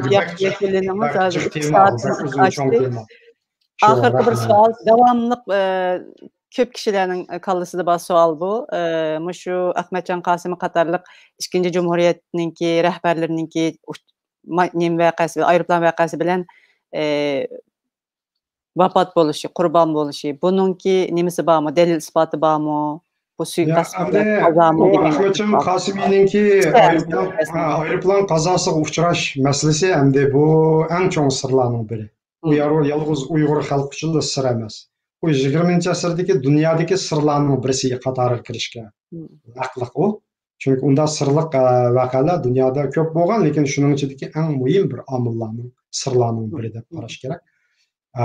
Siyosiy sirlar. Bu siyosiy sirlar, buning qanday arq ko'rinishi va ular ras ayrıplanda o'ldimi yoki Moskvada o'ldimi, har xil gaplar bor, har xil dalillar bor, tirnoq ichida albatta bu dalil degan so'zim. Ammo u haqiqiy dalilmi? Uni biz yana boshqa dalillar bilan dalillayolmaymiz. Bu faqat farazlarni o'tirib qo'ya olamiz, gumonlar o'tirib qo'yiladi.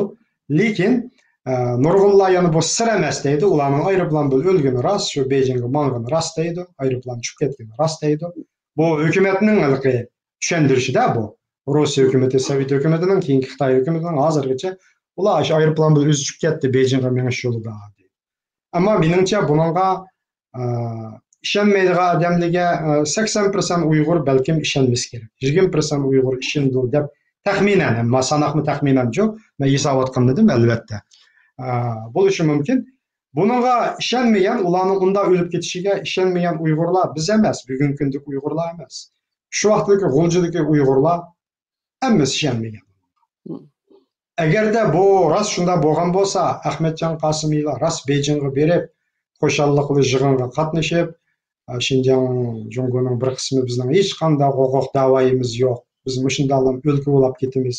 Biz rozi deydigan odam bo'lgan bo'lsa, G'uljida Ahmetcanni shu vaqtning o'zida haqlar unga boshqa qism qo'yib bo'ladi. Shundaymi? Shu nurg'un odamlarning Ahmetcan Qasımiyning sabdoshlari, do'stlari, shuning jangchilari, askarlari, mutlaq ko'p qism odamlarning yanılam şu adamga nisbatan bir sevgisini saqlagani xizmatdoshlari va boshqalarniki birga o'tgan odamlarning biz emas, bugungi kundagi biz emas, shu vaqtdagi odamlar. Shu sevgilari qaraganda, xalqning sevgisi qaraganda bu odam xalq tarafidan noida ishonilgan, xalq tarafidan hurmat qilingan, xalq bir umid bog'lagan odam. Ya'ni bu odam shu vaqtdagi Uyg'ur xalqining, shu vaqtdagi Uyg'urlarni yadro qilgan va boshqa shu inqilobga qatnashgan xalqlarning birdek e'tirof qilishiga erishgan, ishonilgan, suyishga erishgan bir rahbar deb qaraydi bu odam. Shuning uchun bu odamning o'lib ketishiga butun G'ulji xalqi, Ili xalqi, Sharq Turkistondagi xalqlar, hamma yerda xalq yig'ladi, hozirgacha yig'laydi, menimcha hozirgacha sig'inadi. Buning sababi shu bo'lsa kerak. Agarda endi biz uni qisqa bir qism odamlar albatta o'zining tushunchasi bo'yicha u odamni undoq deb baho berdi. Bu o'zining ixtiyori, qanday baho berdiganlar baho beraversin. Ammo ba'zi bergan baholar lilla to'g'ri bo'lishi kerak. Odamlarga tuhmat qilishdan saqlanishimiz kerak.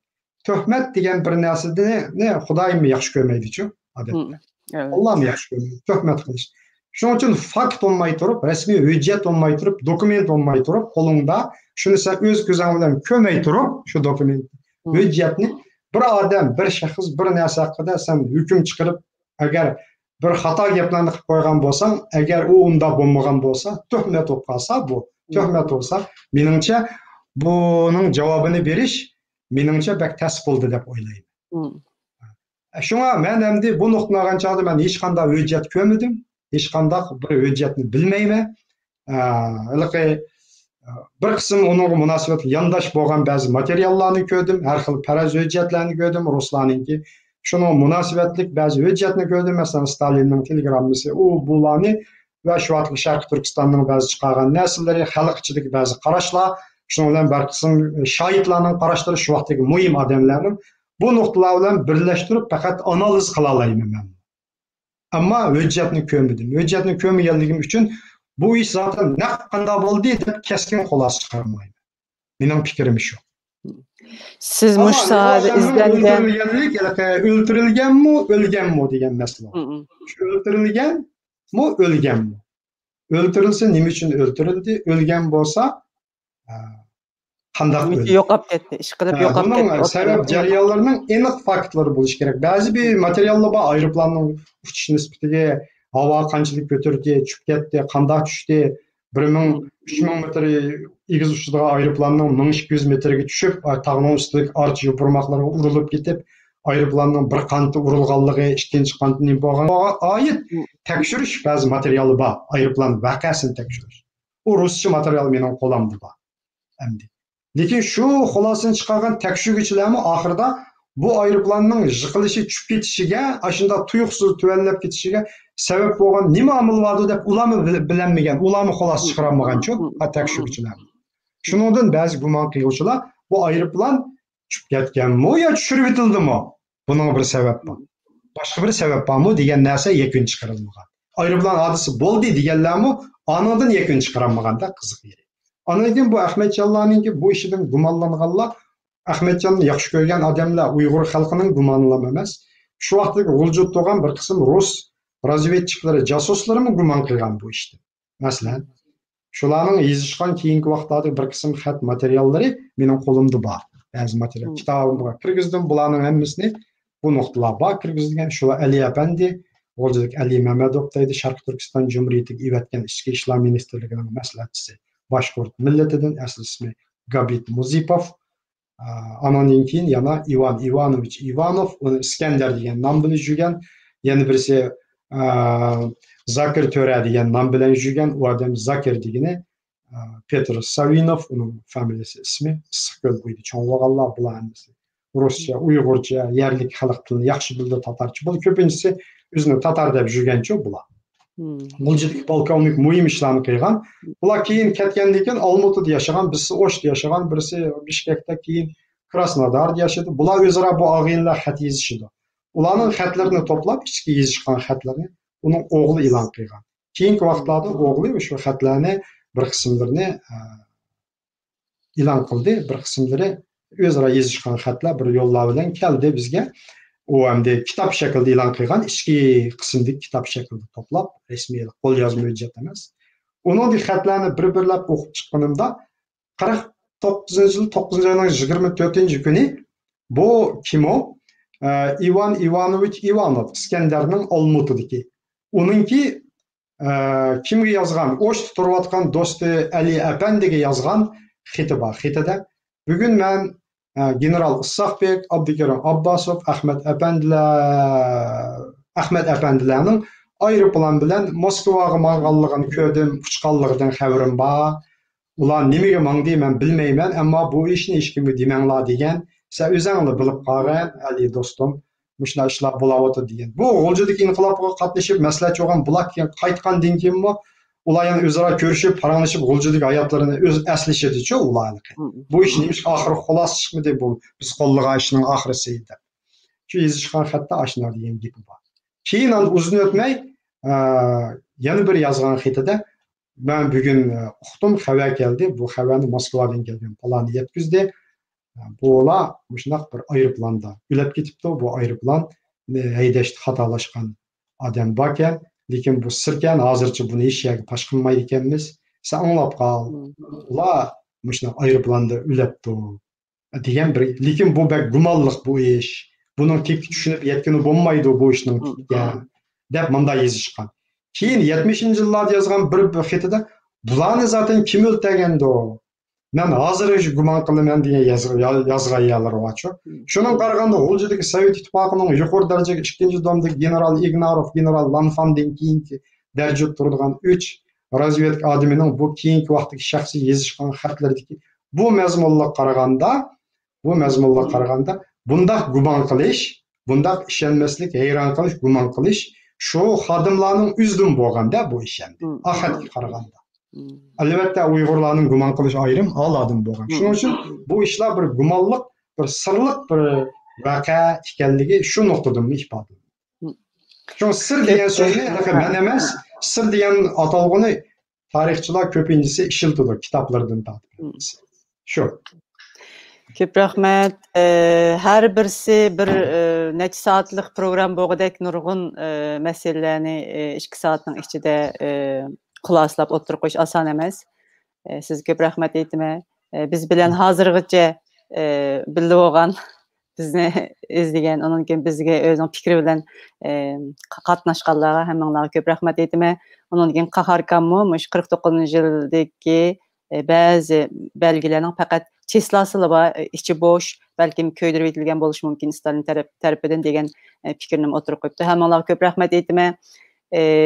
Nebijon efendim, haqiqatan siz bu tarix sohasida bo'lib, bu ikki jumhuriyatninki qurilishi va xalqaro munosabat haqida nurg'un nuqtalarni bugun aydınlatib berdingiz. Ama yanıla deganimizga o'xshash bu vaqt yetmedi. Xudoyim bilsa, yana kelgusida sizda yana bir ayrim bo'pmi ikkinchi jumhuriyat biraz kam qoldi deb o'ylayman o'zim. Chunki savollar yanada ko'p, nurg'un savollar bor, uni qisqartirishga to'g'ri keldi. Bir minut qo'shib qo'yay, xafa bo'lmaysiz. Mana bu kitob, mening kitobim, mana yana deb qo'yay. Mana bu 891, yana bir qatim deyman, 7-tom, 8-tom shu. Bunun aksida butunlay inglizcha nimalar bor, mundarjillari, ham buning kamida butunlay hammasinikida. Bek yaxshi.